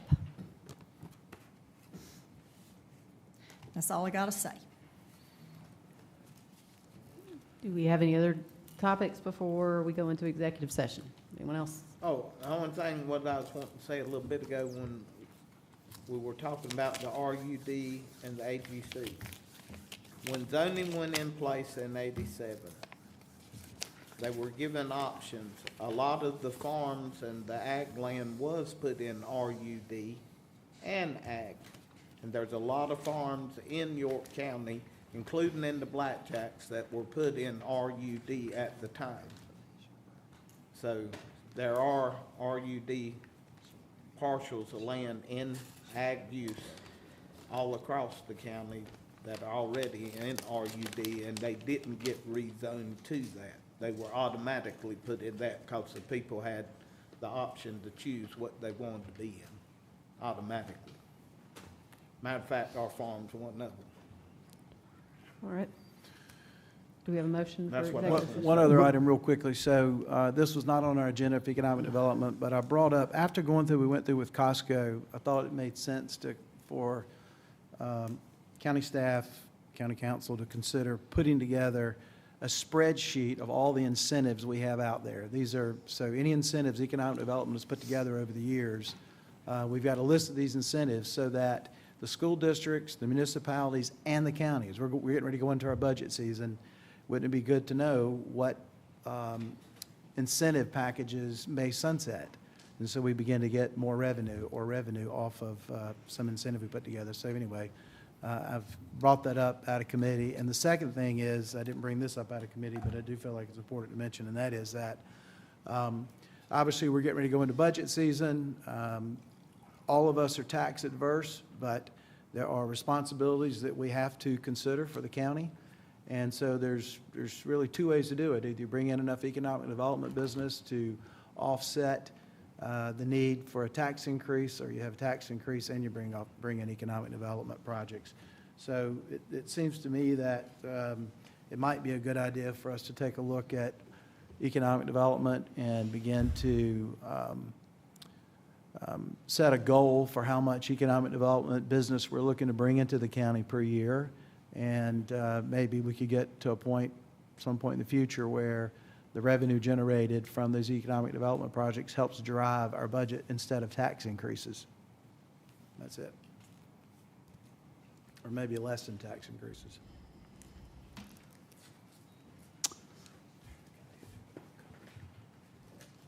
Executive session, all right. We do have two motions for executive session: receipt of legal advice, legal matters, litigation update, and secondary, we have receipt of legal advice, consideration to mediate settlement agreement, project number 1149-004, project US 21/SC51, track 55. Do we have a second? Yep, second. Motion and a second. Any discussion? All in favor say aye. Aye. We will go into executive session. Waiting for the echo. We are out of executive session. No action was taken. Do we have any motions? Motion to adjourn. Second. Motion and a second. All in favor say aye. Aye. We are adjourned.